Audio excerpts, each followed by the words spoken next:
high single digits and even better performance coming off that April low there that we saw a little bit dip there. So good returns for fixed income investors, and that is a good thing. S&P 500 unched on the day, the Dow off 128 points, and the NASDAQ unchanged as well. So the equity indexes, as Matt Miller would say, pretty much calm here. We'll have more coming up. This is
markets, headlines, and breaking news 24 hours a day on Bloomberg Radio, Bloomberg Television, and the Bloomberg Business app. This is a Bloomberg Business Flash. It's 11:40 on Wall Street. We do check markets all day long here at Bloomberg. We have got the Dow, the S&P, NASDAQ all trading lower. Back to work Monday on the final trading day of the quarter. The S&P right now down 6, 57.31. Traders are awaiting remarks from Fed Chair Jay Powell later in the session.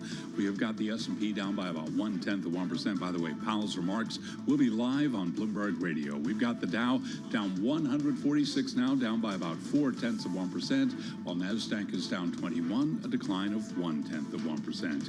10-year yield 3.78%, the 2-year 3.61%. Gold is slumping $25 the ounce, down now by 1%, 26.32, while West Texas Intermediate crude up 1%, 68.85 a barrel. Fed Chair Jay Powell speaks at 1:55 p.m. We'll have those comments for you live on Bloomberg Radio. Certainly investors are very much focused on the Fed, earnings, and of course the election, but Katie Kaminsky, Chief Research Strategist at Alpha Simplex Group, told us on Surveillance this morning, if you want to know about inflation, look at commodities. The reason for this is that has been one of the themes that has supported most strongly this narrative that, things were on the soft landing camp and that inflation was going away. But, last week, what happened in China made me wonder if we're having a pivot. Take a look at iron ore today.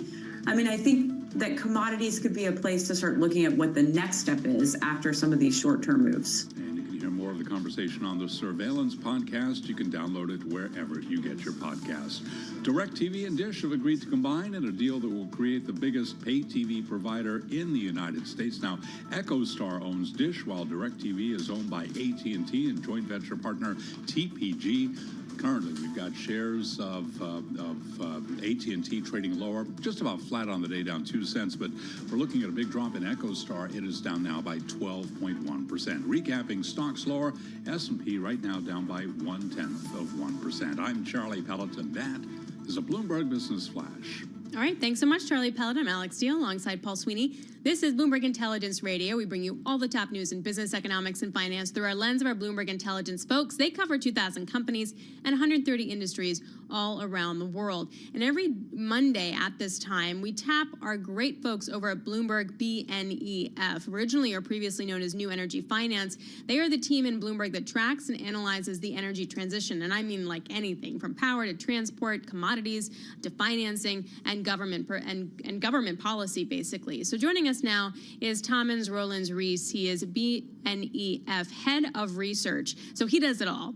We wanted to focus, though, today on the Inflation Reduction Act. It is very much on the chopping block, and it feels like a binary trade when it comes to the U.S. elections come November. What has happened over the last 2 years in terms of deployment and projects, and what is still left to do? I think the main thing that has happened, you'll see most of the money will have flowed through into the build-out of the power sector, particularly into solar and wind and storage. Now, there's a question of whether that was all going to get built anyway. And what you would say the real value of the Inflation Reduction Act there is being more of a buffer against changing commodities prices. So when the act was passed, natural gas was pretty expensive. It's come down a whole lot since then. So at the time, you might have argued that stuff was going to get built anyway. But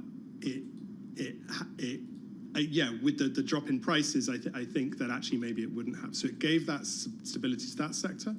Then outside of that, one of the big things we've seen is the development of supply chains, where the US was really at a standing start with regards batteries and solar in particular. Now we're seeing a lot of factories being announced in different states across the country. And then finally, a real uptick in investment in hydrogen. Electrolyzer orders have significantly ticked upwards. Those are some of it's kind of kept the power sector on the steady path that it was on, and then it's really poured fertilizer on the ground of some of these more nascent technologies. In your world of, kind of managing this transition to a cleaner energy, what is the political risk for this market, for this part of the world, if we were to get a re-election of former President Trump? What would that mean? It's something we get asked about a lot, and actually we're producing some research right now to really answer that question. I think one of the things that we have concluded is that actually the main provisions of the Inflation Reduction Act are probably safe for a couple of reasons. One is that in the US, it's so hard to change legislation, if you don't have a trifecta. And, whatever the result of the election, a trifecta is somewhat unlikely. And even if there was a Republican trifecta, a lot of the investment from the Inflation Reduction Act is going into states and into districts represented by Republicans. So they would have to have a really big majority in both chambers of the House. So I think there are certain aspects of the Inflation Reduction Act that could change. There's how the laws are implemented. There's a lot of regulations still being written around some of the tax credits, and that could be written differently because that happens in government agencies, which report up to the executive branch. But I think there's less risk than maybe one might assume. How much money still needs to get deployed? I just was really struck by Sarah Week, for example. It's where all the energy people go and talk about stuff. It's a big conference, happens in Houston every year. It happens in March. And Secretary Granholm was really like, guys, come and get money. Like, we have it. We will give it to you. Come to us to let's give us money. And some people don't like that. Some people are like, that just shows that we're spending money on stuff that we don't necessarily need to spend money on. Yeah, I mean, it's an interesting one because for the most part, the Inflation Reduction Act is not a pot of money in that the majority of the investment would come through tax credits, which are really just dependent on how much stuff gets built. Where there is a pot of money, and I should have come in with the actual figure, is the amount that's been authorized for the Loan Programs Office.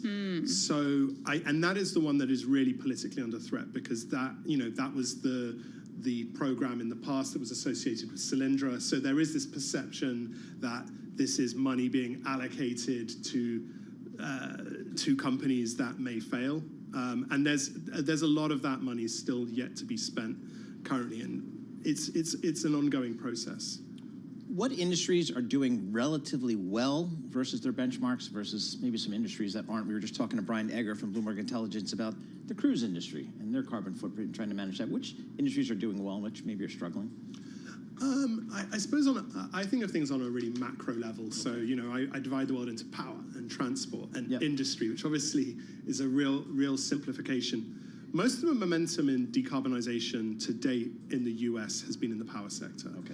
And most of that has been because of gas plants replacing coal plants, which doesn't get you to zero. It just brings emissions down in the near term. So wind and solar is then the next wave, and that's really starting to kick in now. So there is good progress in power.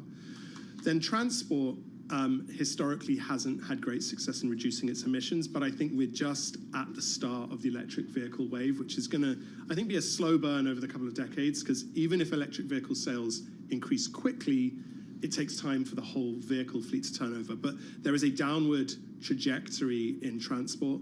So it's really industry where what we call the hard to abate sectors where there's more work to be done. Like cement, steel, that kind of fun stuff. Before I let you go, what I've also noticed when it comes to the IRA specifically, it really helped ignite the demand side of it, right? The supply side of it with tax credits, but not the demand side. So the gap between here's my cool hydrogen thing that I just built, and then here's this company buying that cool hydrogen thing that I just built is wide.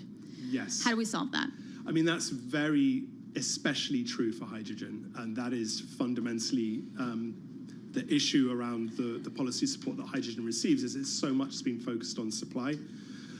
But I think it speaks to a deeper issue of what policy has to come next, because I think the nature of the Inflation Reduction Act was really throwing a lot at all these different industries to get things kick-started. It's a bit like putting petrol in the engine. Maybe not the best analogy since electric vehicles are such, but it put petrol in the engine of the energy transition in the US. But whatever comes next needs to be more like a steering wheel. Because it's established this momentum, but there are all these questions now that are, we never knew we'd have this problem of, there's too much supply, where's the demand? Because at the time there was no supply and no demand. Yeah. So the next wave of legislation has to address that, whether it's in hydrogen or other areas. That's such a great way, a steering wheel. I like that. We're going to use that. We're going to steal it. All right, Thomas, thanks a lot. Thomas Rollins-Rees, he is a Bloomberg BNEF Head of Research. Thank you so much for your time. All right, coming up, we're going to go back to Paul's love here, and that's the DirecTV Dish merger / AT&T, TPG, the whole thing. John Butler Bloomberg Intelligence senior telecom analyst, will be joining us on that. Taking a look at the markets, pretty much flat on the day. The Dow's trading a little heavy, off 0.3%.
This is Bloomberg Intelligence with Alex Steele and Paul Sweeney on Bloomberg Radio.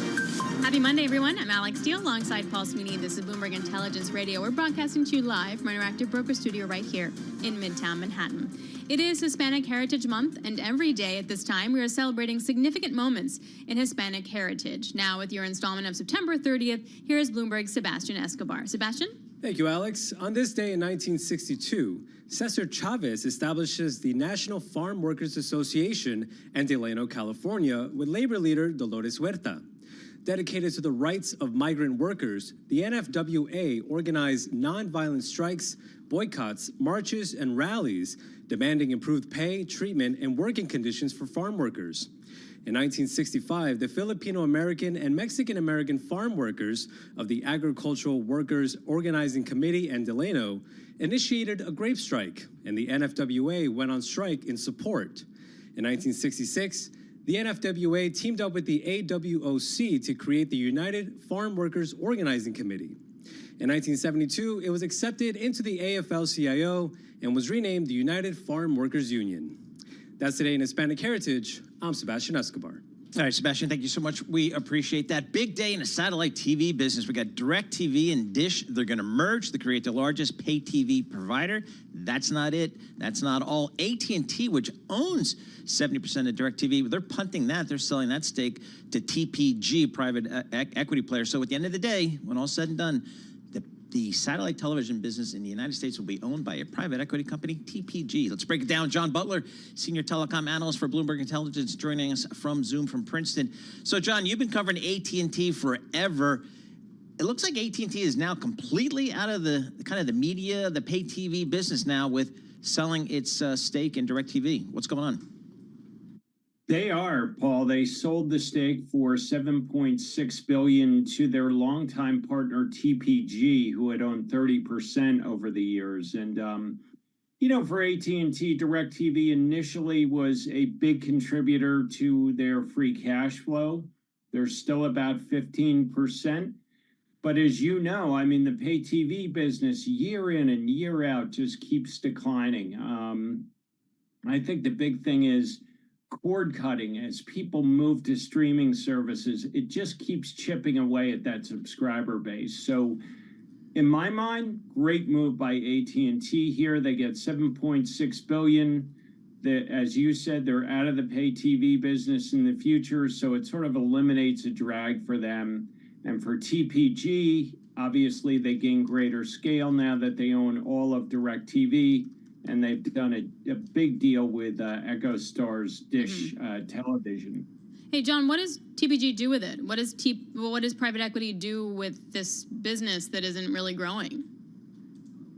You know, Alex, they're managing it as a cash cow. I mean, it's a very cash flow rich business.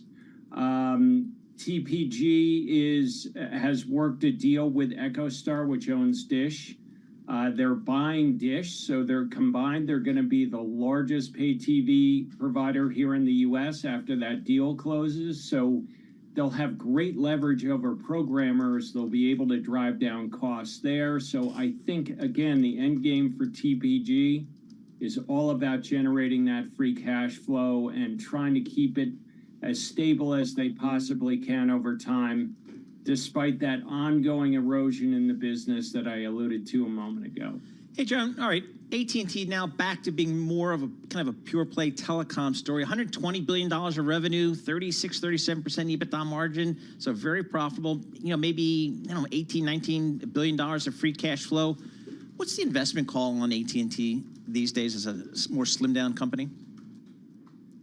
So the way I look at it, Paul, with them, they're sort of the steady hand in the wireless space. John Stankey, CEO, sort of undid all those years of deal making where they bought Time Warner, they were in the studio business, they owned HBO, got rid of all that. He said at the heart of it, we're a connectivity company, similar to what TPG is doing in DirecTV. He's really after that free cash flow generation. And he's using it to help sustain the dividend and continue to invest in expanding in fiber broadband. And as we all know, over time, we keep demanding faster and faster speeds. And I think his bet on fiber is a good one. So I really applaud what AT&T has done. They've sort of pursued this shrink to grow strategy, which, no pun intended, over time, I think is going to pay real dividends for them because it's, in a way, a very simple business and a very stable business. All right, John, thanks a lot. Super appreciate it. John Butler, Bloomberg Intelligence, senior telecom analyst, joining us on the DirecTV Dish merger, AT&T out now. It's a whole thing. Boy, that was a costly move into media over the last decade and getting out of it. Would you have thought, like in your investment banking days, that this is where we would be in the media industry? No, it's happened. I guess starting about 10 years ago, it really became clear that the business was changing and cord cutting was going to change everything.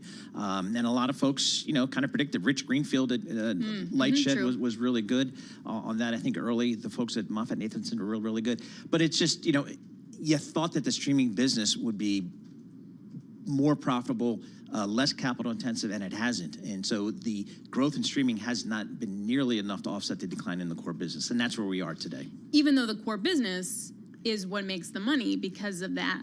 Yeah, exactly. It's so and confusing, so, Matt. Yeah, and so it's just, but everybody's going to streaming, and so I got to get paid for my content in the streaming world, which is a lot harder to do than it was in the pay TV world. Right, and you got to get the ad prices up as well, Yep. etc. So it's like a shift, but we're not quite there yet. Exactly. All right, that wraps it up for Paul and myself. I'm off to Calgary, so I'll check Nice. you That's Canada. on Wednesday. I'm going to Canada, man. Energy. Yeah, for energy. All right, coming up, we have Balance of Power with Joe Matthew. He's in studio. This is pretty exciting. Wow. They're here for the vice presidential debate on Tuesday, looking at markets going nowhere fast on this Monday morning.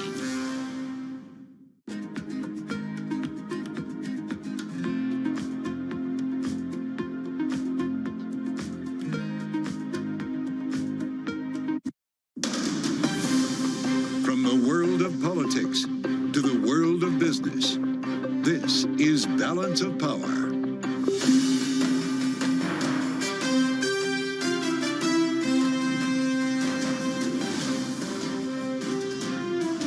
Live from Washington, D.C.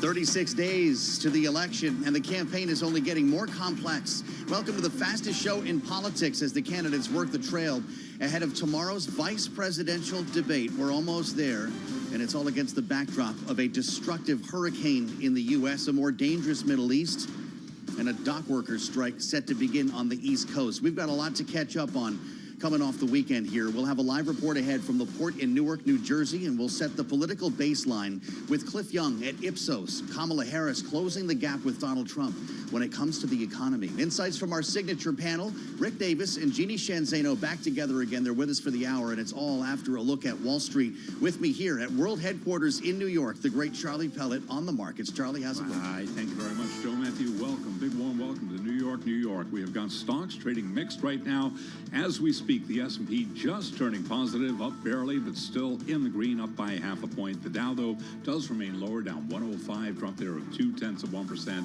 The Nasdaq Composite Index higher now by 11, a gain of just about 0.1%. We got Fed Chair Jay Powell speaking at 1:55 New York time. 10-year 3.78% with a 2-year 3.61%. Gold now lower by $24 the ounce, down 0.9%, 26.34. And West Texas Intermediate crude is rallying 1.2% now, 69 even for a barrel of WTI.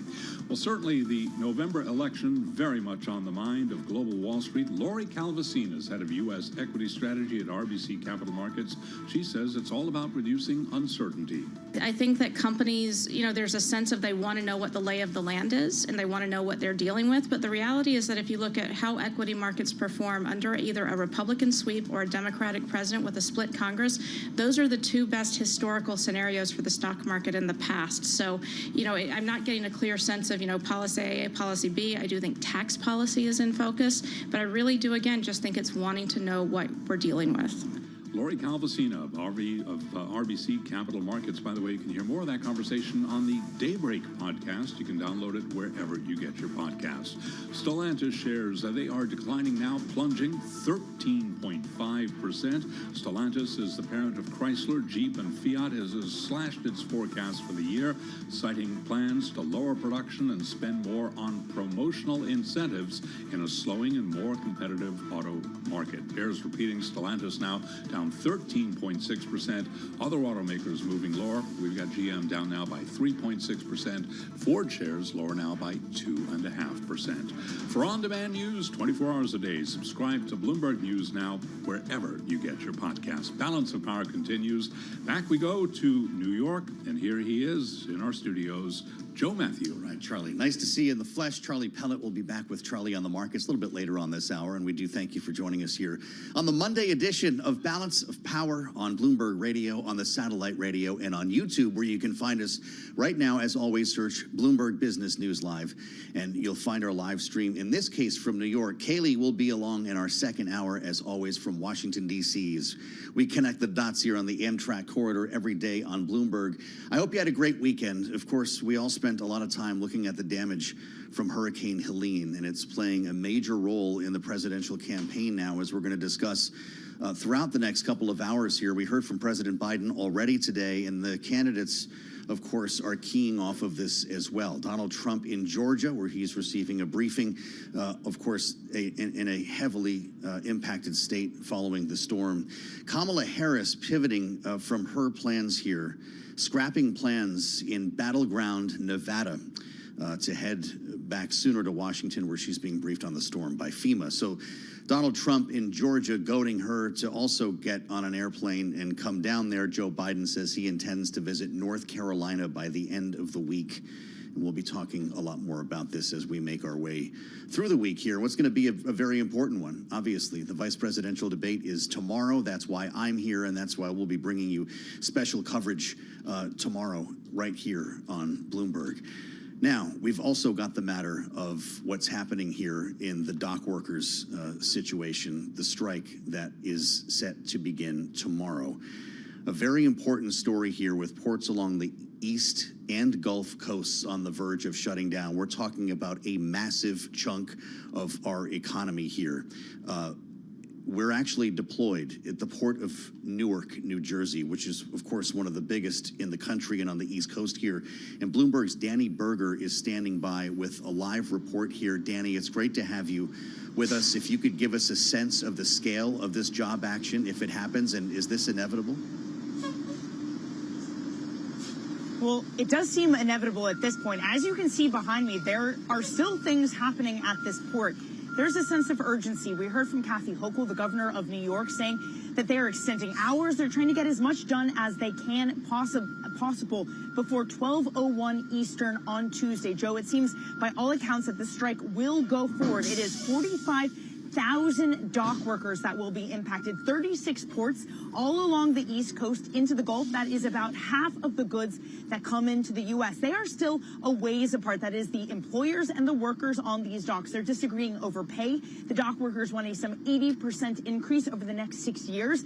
They also want language written into contracts preventing automation of docks. Automation that we see in Asia, we see in Amsterdam, we see in Singapore. It's commonplace now for these docks, but the workers here fear that the technology will take their job unless there are guarantees that they can hold on to them or have significant upskilling to allow the workforce to stay in place, Joe. Danny, we know that President Biden does have an option here.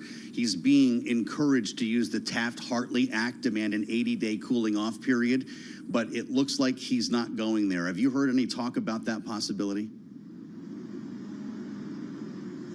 I have not, Joe. It does seem, and we've heard from Biden himself on Sunday, saying that this is an issue for collective bargaining. It is a difficult position that he's in, Joe. Even if he were to enact that 80-day cooling off period, what essentially happens is the workers have to go back while the discussions continue in the background. But the head of the Longshoremen Association has made it clear, just because you call my workers back doesn't mean that they will actually work. He said that they would significantly slow down their workload and their operation. So that's not really a choice for Biden at this point. But if it continues on, there's economic damage, and those headlines will also look bad for the Biden administration. So this would start at midnight, Danny. How would this actually unfold tomorrow if this actually happens? So 12:01 a.m., 1 minute past midnight on Tuesday, the dock workers here will cease to work and go to the picket line. Now, to be clear, some operations will continue to happen. Military equipment, for example, that will still be able to come through the ports. Cruise lines will still be able to come through the ports. If you're not one of those, you will be sitting in the ports here all along the East Coast. Now, even just a few days of that happening, it will take weeks to clear up because you have to unload them.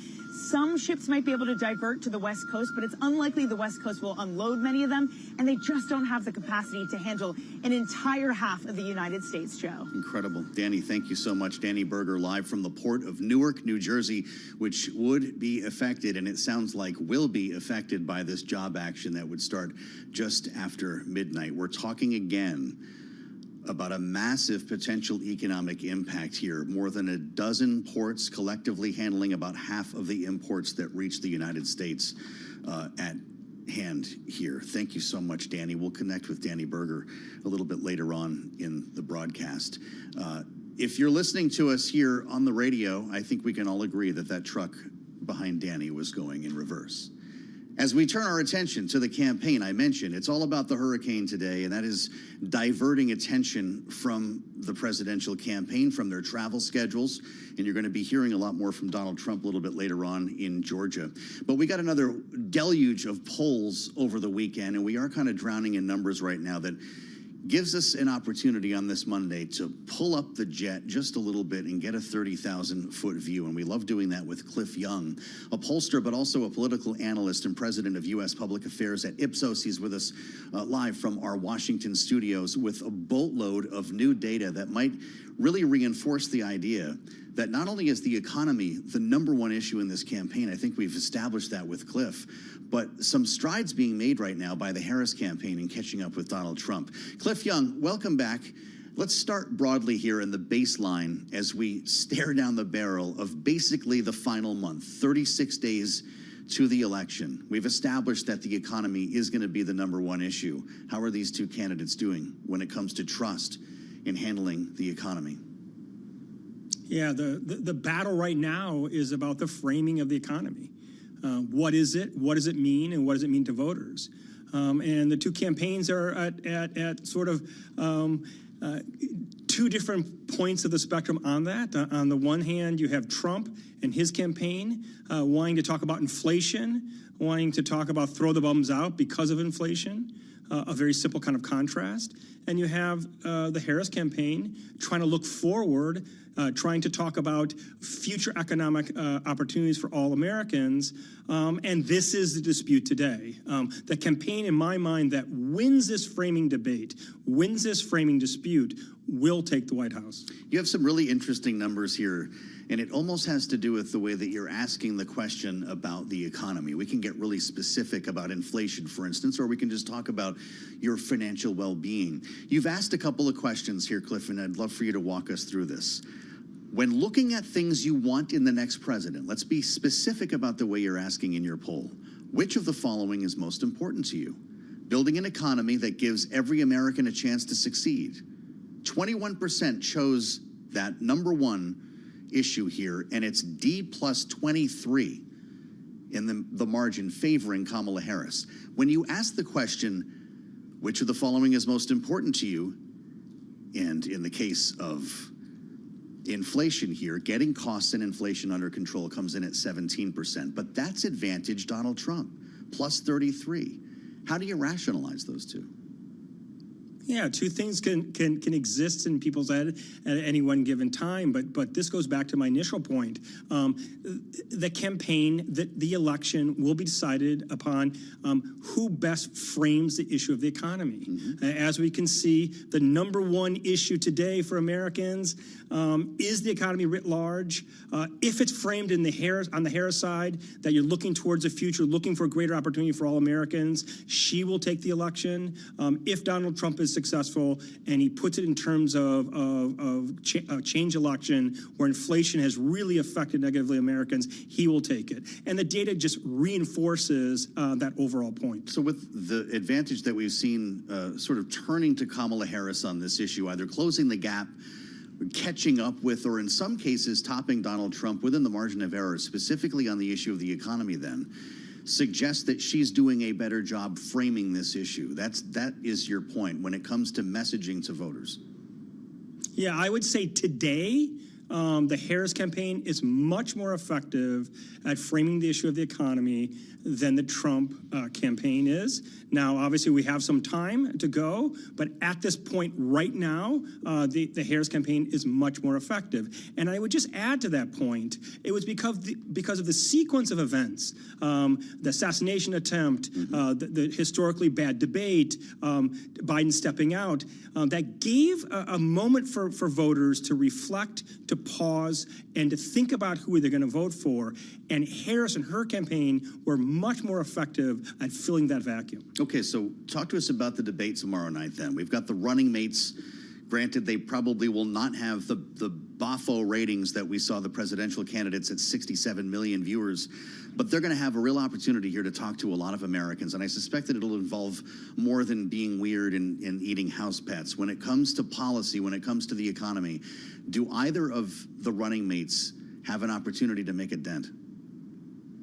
Yeah, I would say perhaps on the margins, typically not. But I often look at debates as a metaphor for the relative efficacy of each campaign. I'll be looking for who is more on message, who is more able to hammer home the economy issue, who is more able to frame to their advantage the issue of the economy as laid out in our conversation here. Mm-hmm. So I'll be looking for those things specifically. Whether that has an impact on the actual polls themselves, probably not. But it will say a lot about the relative efficiency, again, of each campaign. What do you make of this opportunity, if I can call it that? And I'm not trying to sound cold. It's an opportunity to succeed or fail if you're a presidential candidate dealing with a major natural disaster like we have right now in the Southeast. Donald Trump's making a beeline to Georgia. He's criticizing Kamala Harris for not doing the same. But if you don't do this right, of course, it can be a detriment to your campaign. And I wonder, to the extent that it implies competency for the candidate, how important this is. Yeah, this goes directly to whether a candidate looks and acts presidential. So both Harris as well as Trump have to behave as such. There's really more downside than upside when it comes to a hurricane. Indeed, Americans, people understand that a hurricane is an act of God. No one individual, government or otherwise, can stop it. It's about how you react to it. And that's what Americans will be looking for in their two possible presidential candidates. As we spend time with Cliff Young from Ipsos, let's get to it now. I'm scrolling through this very impressive deck of research that you've given us, our bespoke deck from Cliff. And as you get down to one of the final slides here, there is the headline, "The Day After in a Mushroom Cloud." Cliff, how worried are we about accepting the results of this election, the noise and the confusion that's going to follow? And I ask you that knowing that based on history, we'll probably see Donald Trump declare victory early in the night. Yeah, that's a great point. And obviously, this is something at Ipsos we're worried about, and I think the market in general is. And the public opinion polling is pretty clear on the issue. For the most part, across political lines, Americans are willing to accept the results. Super majority support, high 70s, low 80s, independent of political stripe, as I said. However, Republicans are much more likely to believe that the results weren't fair. And that's sort of the tale of our world today, that we have a very divided America. Two sides of the fence see the issue as completely different. But at the very least, a supermajority of Americans would accept, or at least they say they would accept, the results of the election. I'll tell you what, if it ends up being that Saturday, for instance, like it was 4 years ago, just in our remaining moment, Cliff, how worried are you that people have short memories, that might not remember that counting mail-in absentee ballots takes a long time, that some states might take days to settle? Yeah, the counting and the time it takes to count really undermines the credibility. Indeed, America is an outlier compared to other democracies in the world that have those counts done the same day. And so if this draws out too much, and indeed it's going to be a very close election in my mind, and it probably will, that doesn't help the credibility of the outcome. That only can hurt it. Always love it when Cliff comes to hang out and spend some time with great research here. Cliff, thank you so much. Cliff Young at Ipsos with us live from Washington on the fastest show in politics. He's been a great voice of authority on this campaign from the beginning. We've got a month to go here. Thank you, Cliff. Stay with us, of course, with a lot more ahead. Our signature panel is here today. A little bit later on this hour, we will compare notes with Jeannie Shanzano and Rick Davis, first up to date on the Middle East. We're going to bore into what's happening in Israel and in Hezbollah. In Lebanon, with Hezbollah, I should say. Courtney McBride from our national security team will be with us next, right here on Bloomberg.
21 on Wall Street. We do check markets all day long here at Bloomberg. We've got the S&P and NASDAQ both advancing. The Dow does remain lower, down 111 points now, down by about 0.3%. Stocks and bonds, though, wavering as traders await remarks from Fed Chair Jay Powell later in the session. Coming up 1:55 Wall Street time. Yes, we'll have Powell's remarks live on Bloomberg Radio. So here's where we stand. S&P up 3 right now, up by about 0.1%. NASDAQ is gaining 30, up by 0.2%.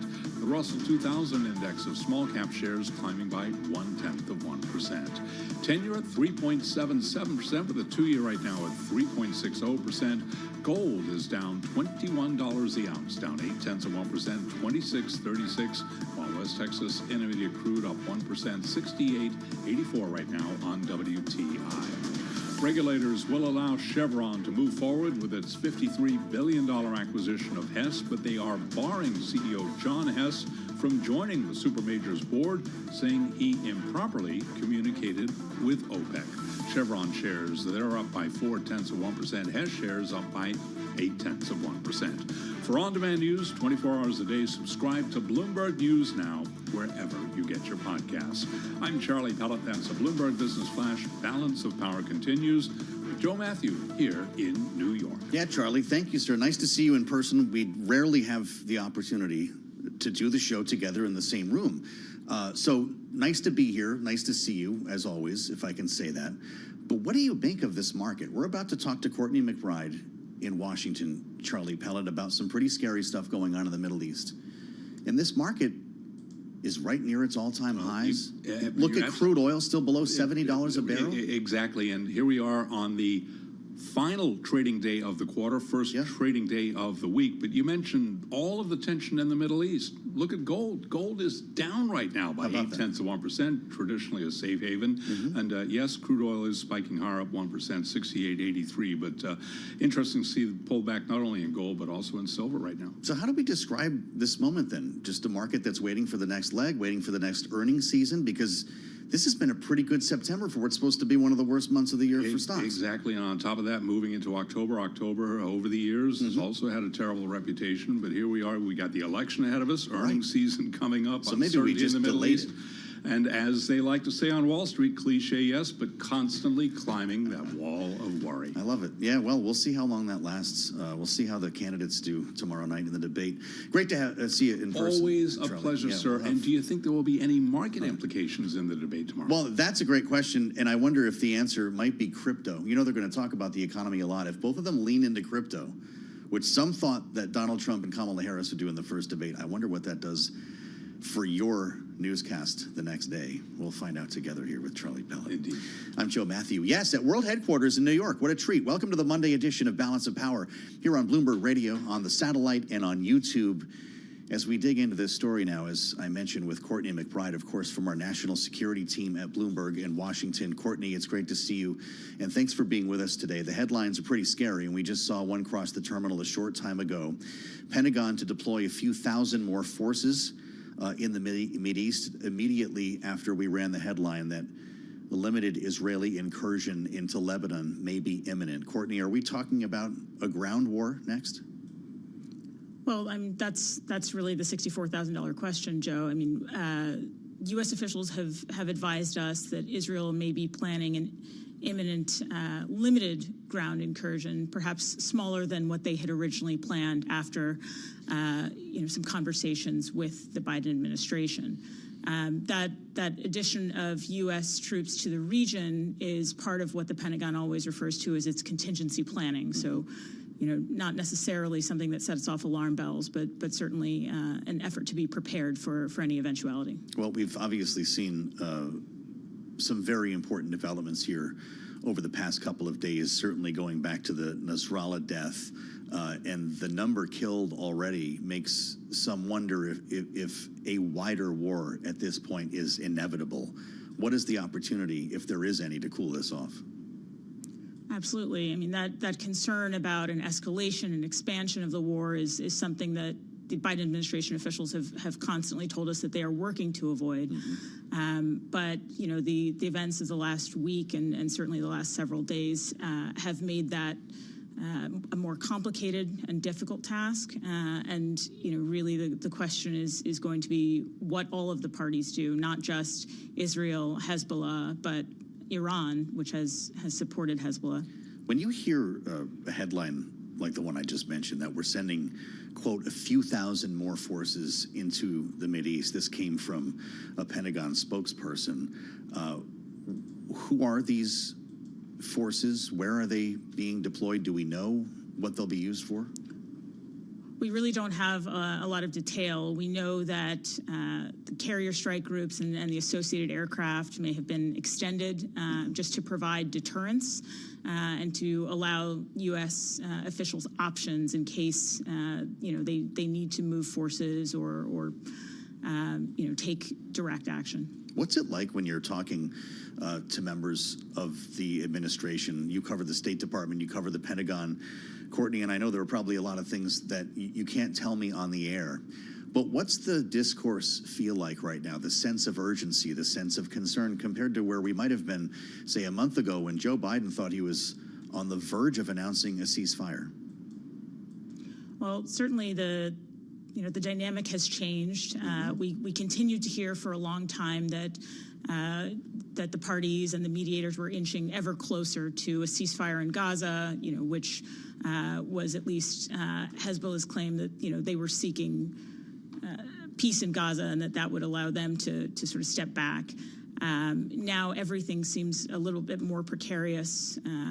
The balance of power, to borrow a term, seems to have shifted in the region, and it becomes much more difficult for the parties to step back. Yeah, right. And as we're surging resources, military might into the region, you do get the sense that the U.S. has very little influence, politically at least right now, when it comes to dealing with Benjamin Netanyahu and certainly the parties across the border. Is the White House feeling like it has less influence now than ever? Well, I wouldn't presume to speak for White House officials, but certainly we've seen some difficult back and forth. We saw a joint statement last week that suggested that they were moving toward a ceasefire or temporary cessation of hostilities, and then Prime Minister Netanyahu indicated otherwise. Mm-hmm. So there's certainly some open questions about the ability of the administration in Washington to influence Prime Minister Netanyahu. God knows you've been on a lot of these trips with Anthony Blinken. Courtney, I think he's made 10 so far to the region since October 7. Correct. What does he have to show for him? Well, a big selling point from the administration perspective previously had been that there had not been a widening or an escalation, not to minimize the effect of the fighting since October 7th, but, the argument, the contention has long been that it could be even worse, but for this intervention by the U.S. administration. See how long we're saying that, right? Bloomberg reporting Israeli strikes on Lebanon in the past 2 weeks, beyond last weekend, because these cross-border skirmishes have been going on for some time now, have killed at least 1,000 people, including 100 in the last 24 hours, of course, forcing hundreds of thousands from their homes. What would be a proportionate response to that, Courtney? Does the Pentagon have a sense of what a military retaliation would look like, if not just this constant tit for tat? Well, presumably they do, and as I've said, they're always doing contingency planning. Mm-hmm. They do not share that with reporters, despite our best efforts. But they're evaluating all of the possibilities, be they from Hezbollah or from its patron. Yeah, knowing that Hezbollah has ballistic missiles and military hardware that Hamas simply does not have. I have to ask you about the role that Saudi Arabia is or is not playing here, Courtney. If you could put your diplomacy hat on for a moment. There was so much talk of normalizing relations with Israel. They were on the verge of announcing this before October 7, according to many. Does that bring leverage to one side or the other at a tenuous moment like this, or are we just beyond diplomacy at this time? Well, I mean, there are always a number of moving pieces, and each country has indicated a desire for normalization. But Saudi Crown Prince Mohammed bin Salman has been very clear that that will not happen from his government's perspective, absent a solution for the Palestinians. Getting back to our military presence in the region, how much of this is a deterrent, Courtney, versus an actual potential involvement here militarily? Remembering what we saw in April when the U.S. helped to knock down scores of missiles that were sent from Iran, missiles and drones toward Israel. We're talking about a much more enhanced force, though, at this point, aren't we? Certainly, but the goal always is to move those forces into position to deter any potential conflict, but to be able to respond if something does break out. The U.S. is certainly not going to initiate something, but they want to be there either to deter Iran from or Hezbollah from acting, or to respond if, so many if and when people something does occur. Yeah, I mean, many are wondering to what extent Americans could be put in danger here, made vulnerable in our attempt to defend Israel. We're still going to be in the throes potentially of a hot military action. I know a good chunk of your team, Courtney, was at UNGA last week, the United Nations, of course, looming large over all of this. Did it make any difference? Did any of these sideline meetings or bilaterals impact the trajectory of this whole story? I mean, it may be too soon to tell whether some of those private conversations really bore fruit, but certainly we've heard some frustration over the fact that while attending the UN General Assembly, Prime Minister Netanyahu of Israel was presiding over some of this military action in Lebanon. Is that considered a faux pas, the fact that he's essentially directing airstrikes from the UN? Certainly an unusual juxtaposition, I would say. Interesting. Courtney, what's next here? What are you looking for and waiting for as a reporter covering this story? Well, we're certainly waiting to see what each of the parties does, and how much leverage the U.S. and other interlocutors are really able to exert as they try to tamp down tensions and bring everyone back from the brink of a much wider conflict. Yeah, it's great to have you with us, as always. Courtney McBride, national security reporter here at Bloomberg. You can find her work, of course, on the terminal and online. With the story, Israel hits Beirut as strikes escalate after Nasrallah death, and now knowing as well the U.S. is pointing to what appears to be an imminent Israeli incursion into Lebanon. Of course, when we have more, we'll bring it to you here on Bloomberg Radio and on Balance of Power. Our signature panel is with us. We've got a lot to talk about coming off the weekend with Rick and Jeannie. They're back together here on Bloomberg Radio with new polling and a new line of attack from Donald Trump in what he referenced as his dark speech over the weekend.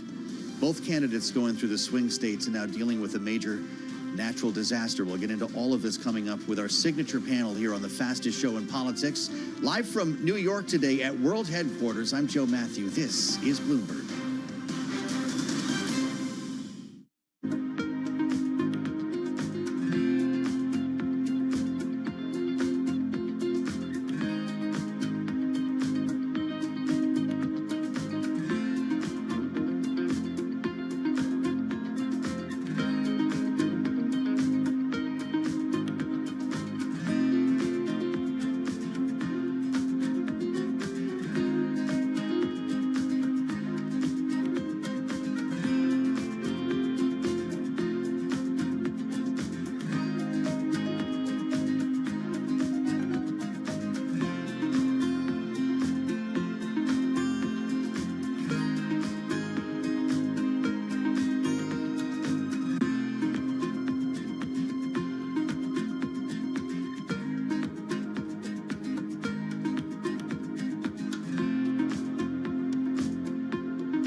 It's 12:40 on Wall Street. We do check markets all day long here at Bloomberg. We begin with a developing story, and Atlanta Fed President Raphael Bostic says he is open to a 50 basis point rate cut if labor is weak. And Verizon says it is working to restore mobile service for an estimated 100,000 customers. Now, as of 11 a.m. New York time, more than 100,000 customers had reported connection issues to Down Detector. That is a website that records tech outages. Verizon shares today, they are trading just about flat on the day, down now by 3 cents. It is a mixed day with the S&P holding onto a gain barely up half a point ahead of some comments coming up at 1:55 New York time from Fed Chair Jay Powell. We've got the Dow down 114 now, down 0.3%. S&P, to be clear, flat on the day with NASDAQ up 11, a gain there of 0.1%. 10-year 3.76%, the 2-year 3.59%. Spot gold is trading lower by $20 the ounce, down 0.8%. And West Texas Intermediate crude up 1%, 68.83 for a barrel of WTI. Well, as for markets and the U.S. election, Mike Wilson is Chief U.S. Equity Strategist at Morgan Stanley.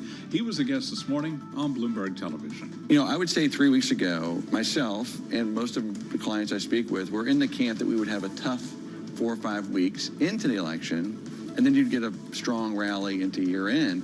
But I'm starting to think maybe it might be more the opposite. We may stay bid into the election, and then I think we get some disappointment post-election on the idea that fiscal's kind of peaked, right, into the election, and also the Fed then isn't fully priced. Morgan Stanley's Mike Wilson, again, the 10-year now at 3.76%. DirecTV and Dish have finally agreed to combine in a deal that will create the biggest American pay TV provider in the U.S. EchoStar owns Dish. DirecTV is owned by AT&T and joint venture partner TPG. Shares of AT&T today, they are trading lower by 0.2%. Perhaps the big story, though, market reaction to EchoStar. It is plunging now by 11.6%. For on-demand news, 24 hours a day, subscribe to Bloomberg News Now wherever you get your podcasts. Balance of power continues. What a pleasure. He is here in New York. Back we go once again. Your host, Joe Matthew. Sharing space with the great Charlie Pellet today at World Headquarters. Thank you, Charlie. We'll get back to Charlie, of course, on the markets as we do every day here on the fastest show in politics. With our panel standing by, we have a new post on Truth Social, and it points us directly to the debate tomorrow night. Donald Trump writing, "I will be doing a personal play-by-play of the debate tomorrow between the brilliant J.D. Vance and the highly inarticulate Tim Walz." He uses another nickname there. It's not for the kids. "I hope," he writes, "cognitively challenged Lion Kamala Harris will be listening so she can again show the world how she will make up false facts and stories in order to change around an administrative failure." Interesting, he refers to Kamala Harris as cognitively challenged. Remembering, of course, that was the knock on Joe Biden, who has now left the race. Kamala Harris, much younger than Donald Trump. We're going to go there, I guess. Having spent the weekend referring to her as mentally impaired and mentally disabled. This is a new line of attack, a new, I guess, effort to frame the candidate. Donald Trump had quite a number of things to say about Kamala Harris, her mental state, and some of the ideas that she has on the campaign trail that don't really add up. Let's get a sense of what we heard from Donald Trump over the weekend in the swing states. Crooked Joe Biden became mentally impaired, sad. But Lion Kamala Harris, honestly, I believe she was born that way. There's something wrong with Kamala. And I just don't know what it is, but there is definitely something missing. And you know what? Everybody knows it. Kamala is so radical, she even wants to legalize fentanyl. She wants fentanyl to come in. When one little drop can destroy you, which is it's pouring across our borders at record levels. I will liberate Wisconsin from this mass migrant invasion of murderers, rapists, hoodlums, drug dealers, thugs, and vicious gang members. We are going to liberate our country. One rough hour, and I mean real rough, the word will get out and it will end immediately. End immediately. You know, it'll end immediately. 1 rough hour. He was referring to enforcement of the border there, sort of a purge. It'll be like the next Purge movie. And then I guess everyone will learn their lesson. He went on to say as well, not just legalize fentanyl, but that that black voters disapprove of Kamala Harris. He said, quote, they hate her, unquote. I'm not sure what this says about where we are in the campaign. We're not talking about the economy, of course. We are, I guess, referring to the border, but we're clouding policy with so much misinformation that it makes you wonder what the result will be here when it comes to the voter receiving all of this at once. That's where we start with our panel. 36 days to go, and it's getting more complicated as we get closer to the 5th of November. Jeannie Shanzano is with us, of course, Bloomberg Politics contributor, political science professor at Iona University, and Rick Davis, partner at Stone Court Capital, Bloomberg Politics contributor. Our signature panel back together again here. Rick, you just listened to that same diatribe from the weekend that our viewers and listeners heard. We've talked a lot about discipline. We've talked a lot about the stylings of Donald Trump. But when we start to make up things that are clearly not true, I mean, talking about her as being mentally disabled is a pretty loaded statement, suggesting that she wants to legalize fentanyl. There's no way to back that kind of stuff up. Does it matter to the voter?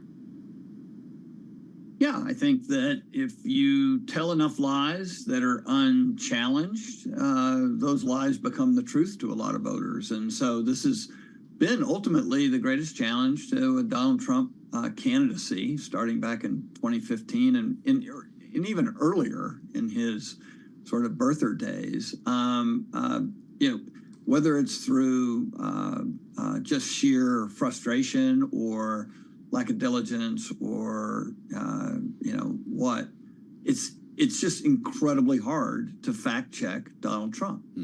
It's stunning to me that in the last debate there's a little bit of fact check going on, and there's like this big blowback to it. Donald Trump has made incredible use of lies and vicious racist statements to the point where if it isn't checked, you have to assume those things will become embraced. It's like the big lie. You tell enough people that their elections are corrupted, then they start believing elections are corrupted, and then we start reporting, gee, well, people believe elections are honest because they keep saying they're corrupted. Well, that's because Donald Trump told them so. Jeannie, the idea of calling somebody mentally disabled and mentally impaired, never mind the cognitive remark, carries its own weight in our society right now. What is he doing? Joe Matthew, I hate to ever answer a question about what Donald Trump is doing, but I'll try just for you. I think he is trying to get media coverage. I mean, just compare Kamala Harris out on the campaign trail over the weekend, Donald Trump out. Only his outrageous comments get reported. He knows that. He's incentivized to make them. It is troubling to listen to them because in the background you hear his audience laughing and cheering. So it is very, very disturbing. But I tried to listen over the weekend as well to Kevin McCarthy, the former Speaker of the House, who came on to tell us that there's a good reason that Donald Trump is doing all this, because he's trying to point to Kamala Harris's policies on the border. Great. Let's talk about those, because Donald Trump's solutions need to be thought about. His solution is a mass deportation, knocking at the door by the federal government to deport people. He doesn't talk about the human cost. He doesn't talk about the monetary cost. He doesn't talk about the fact that that is hardly a small government conservative idea to have Big Brother swoop down in everybody's doors and ring them. That's his answer versus Kamala Harris's, which is bipartisan immigration reform, and that's what we need. So I think we should talk about solutions, but Donald Trump knows in this environment, to get attention, he's got to be crazier than crazy, and the more he says, the more he gets attention, and that's the way he wants it. Well, I just wonder what's the line of diminishing returns here? I don't mean to stick on this for a second here, Rick, but the potential for blowback here in our society, referring to somebody as mentally disabled as an insult, never mind one that's not accurate here is great, correct? Is there not potential damage that Donald Trump is doing, or just spell the name right? I think that Donald Trump has made a decision, and we've had this conversation before, that he is going to win by turning out already Donald Trump voters. He's not looking for swing voters. He's not looking for new voters. And comments like this help spur the culture wars that he has fomented for some time. And that actually generates more turnout by his voters because they feel like anything Donald Trump tells them is true. And anybody who would want someone with this kind of dementia as president is trying to destroy the country. So it's all wrapped up in this same thing. And when he says he's going dark, here's a guy who gave one of the darkest speeches at his inaugural in 2017 of anybody in the history of the presidency. This guy knows how to go dark. Dark Donald versus Dark Brandon. That might be its own show here at one point, Jeannie, but I want to bring you back to what we talked about with Cliff Young earlier this hour. He says it's about the framing war that will decide this election, framing the issue of the economy specifically here.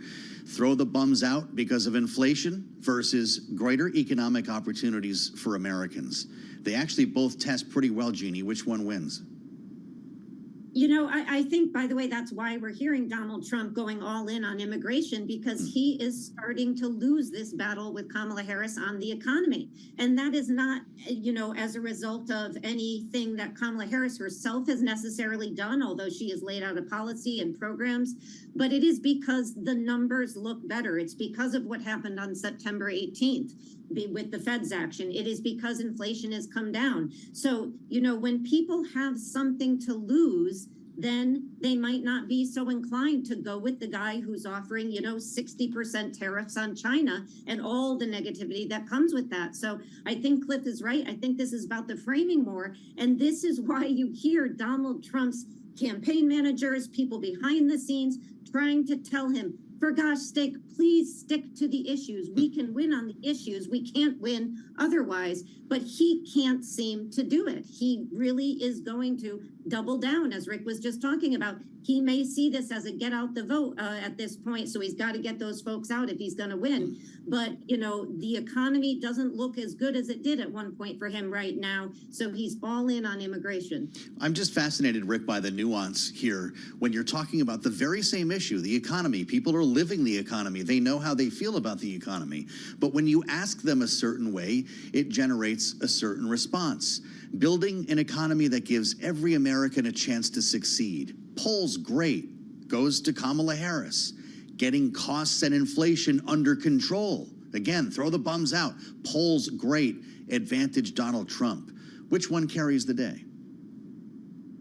It's a good question. I've always believed that if your candidate is selling the future and prosperity, that's better than prosecuting the past. The thing you have to remember, too, is so much of this is tied up in who's in office. The economy, most voters thought the economy was great. At the end of the election last time around, direction of the country by certain folks was positive. And then the administration changes, Democrats get control, and all the Republicans who loved the economy under Donald Trump hated it the day later. And so this isn't really as much to do with the economy as the steward of the economy. And I would say the flashing yellow light for me is that Joe Biden has continued to sort of wallow around in very low approval ratings, even after he got himself out of the candidacy. And that could be an anchor on Kamala Harris's chances to win the election. Jeannie, we've got just a minute left here, and we'll have more time for this in our second hour. It sounds to me then like that dock workers strike that is expected to begin tomorrow is going to be a big deal for Kamala Harris. Absolutely a big deal. They've got to hope that that does not happen. And so because any sort of wrinkle in the economy, and that's more than a wrinkle, is devastating for her campaign. If you're seen as the incumbent, these are the things that can hurt. And of course, this is why the Harris campaign continues to refer to itself publicly as the underdog. Great to have Rick and Jeannie back with us. We've got a dock workers strike to deal with, the potential for a wider war in the Middle East. both impacting today that we're going to talk about more next hour, not to mention a natural disaster here in the U.S. The stakes are high for both candidates as we head for a vice presidential debate tomorrow. We'll have more with our panel in hour 2. Kaylee Lyons along as well. She'll be back with us from Washington, D.C. with more ahead on the fastest show in politics in New York. I'm Joe Matthew. This is Bloomberg.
politics to the world of business.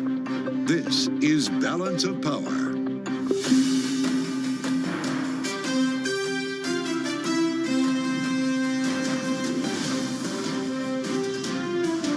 Live from Washington, D.C. It's the eve of the vice presidential debate. Welcome to Balance of Power on Bloomberg TV and radio. I'm Kaylee Lyons in Washington with Joe Matthew in New York today. New York City, of course, the scene tomorrow night where we will see Tim Walz, the governor of Minnesota and Democratic vice presidential nominee, sharing a stage with Republican vice presidential nominee Senator J.D. Vance. And ordinarily, Joe, that would dominate the news cycle. But as these two get ready to debate, we are dealing with a natural disaster in the United States, which, of course, is a dominating conversation, a potential strike of dock workers that could have impacts on the U.S. economy with just 5 weeks to go until the election. And, of course, also more escalation in the Middle East between Israel and Hezbollah. Yeah, Kaylee, it's great to see you, and I'll be looking forward to your joining me here in New York for the debate tomorrow. But you're right, it feels almost like this campaign is entering a new phase here with basically what is our final month. We have 36 days to go, and just think of the outside factors that few people could have predicted. A natural disaster, to your point, what could be a wider war in the Middle East, and this dock workers strike that looks like we're going to see begin tomorrow could really remind us of the power and the liabilities of incumbency. If you're Kamala Harris, this could be a very difficult story that starts tomorrow. Absolutely, especially when this administration has taken so much credit for reinvesting in supply chains after COVID. Supply chain disruption could be problematic. And of course, as we assess the damage of Hurricane Helene, a lot of that is centered in critical swing states like Georgia and North Carolina, Joe. It will factor into this race. That's true. Donald Trump's in Georgia today. We'll have our signature panel with us a little later this hour with Jeannie Shanzano and Rick Davis, who had to run a convention in 2008 against the backdrop of a hurricane here. There are a lot of economic implications to all of these stories. And Kaylee, we're going to catch up with our own Danny Berger at the port of Newark there with just hours to go. She'll give us an update on what we're learning so far today. And just to get things started, though, we'll set the baseline with Charlie Pellet. Kaylee is with me here in New York on the markets. The man, the voice of the New York subway. Charlie, how's it look? Well, right now we are looking at a mixed market, really in a holding pattern until we hear from Jay Powell. Coming up 1:55 Wall Street time. Yes, we got those remarks for you live here on Bloomberg Radio. Do want to begin with the potential dock workers strike. Right now we've got some comments out of Federal Reserve Bank of Chicago President Austin Goolsbee saying he would be worried if that dock worker strike drags on. Also, in an interview with Fox Television moments ago, he says rates do have to come down a lot over the next 12 months. Certainly keeping an eye on the dock worker strike. And yes, Danny Berger will have a whole lot more coming up right here on Balance of Power. So here's where we stand. Mixed market, as I mentioned. We've got the Dow, the S&P both lower. S&P has been swinging between gains and losses, down 2 points right now. Little change there, down less than 0.1%. Dow Industrials down 125, a decline there of 0.3%. Nasdaq, though, holding on to a 5-point gain right now, up less than 0.1%. 10-year 3.76%, the 2-year 3.59%. Gold down $18 the ounce, $26.39, down by 0.7%. While West Texas Intermediate crude 68.47 a barrel on WTI. That is an advance right now of just about 0.4%. For on-demand news, 24 hours a day, subscribe to Bloomberg News now wherever you get your podcasts. Balance of Power continues, and back we go, both here in New York and Washington. Once again, your hosts, Joe Matthew and Kaylee Lines. All right, Charlie, thank you so much. As we straddle the Amtrak corridor today, yes, I'm at World Headquarters in New York. Kaylee Lines in Washington, D.C. will be together here tomorrow in New York for the vice presidential debate. But Kaylee, we're looking at the impact potentially of another massive labor action that would begin as soon as tomorrow. We're talking about the dock workers strike along the East Coast. Over a dozen ports that collectively handle roughly half the imports reaching the United States. A work stoppage would in fact mean a major economic impact. And we heard from Governor Kathy Hochul, who held a news conference a little bit earlier today talking about the matter at hand. Here she is. We recognize your vital role in keeping our state moving. Your work is absolutely essential, and we support your right to fair treatment and working conditions. And to my fellow New Yorkers, rest assured that we're doing everything in our power to minimize potential disruption to your daily lives. And of course, a reminder that the contract in question for the International Longshoremen's Association expires at the end of the day today. So this is something we have to talk about with Bloomberg's Danny Berger, who we find at the port of Newark, live here on Bloomberg TV and radio. So, Danny, they have until midnight. Is there really any chance that they're able to sort this out over the next 11 hours? Kaylee, it looks extremely unlikely, especially considered that there are no negotiations, there are no talks scheduled. The International Longshoremen Association put out a statement shortly after 11 using very strong language saying that the USMX, that is the United States Marine Association, who oversees the employers of these ports, saying that they were the ones standing in the way of an agreement. The chasm between the two is vast. The longshoremen want a hefty pay increase, nearly 80% over the next 6 years. They also want language written into the contract about automation. Kaylee, this might be one of the biggest sticking points. The docks here, they want automation. They are falling behind with what the rest of the world is doing.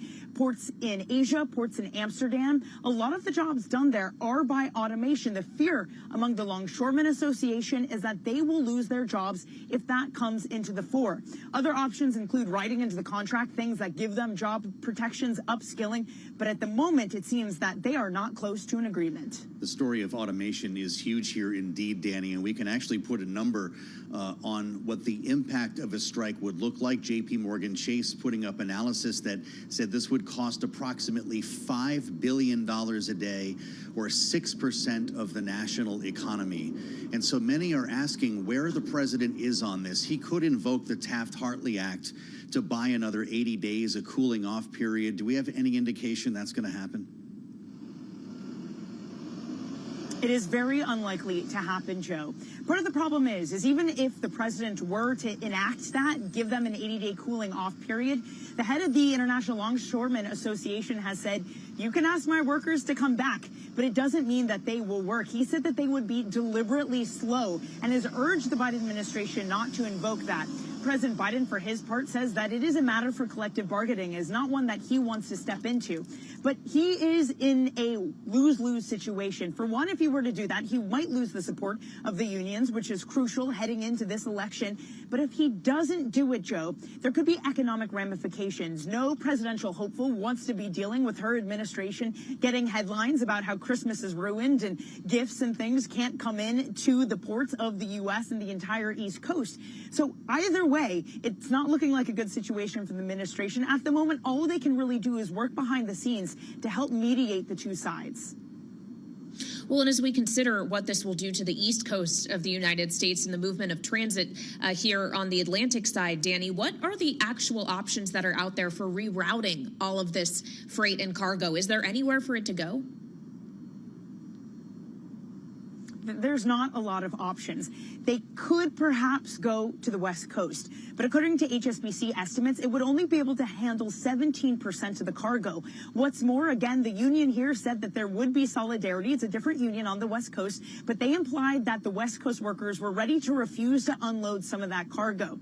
Canada isn't much of an option either. In fact, they have their own strike to contend with in the port of Montreal. Mexico, for its part, it can't handle the levels of cargo. And what's more, trying to get trucks through the south of the United States is incredibly difficult, considering that Florida and a lot of the South is dealing with the aftermath of Hurricane Helene. One of the only options at this point really would be a more expensive option. It would be through use of air freights. But if you're talking about a small business, a small retailer, they won't be able to handle those types of rates. So the big retailers might have that option.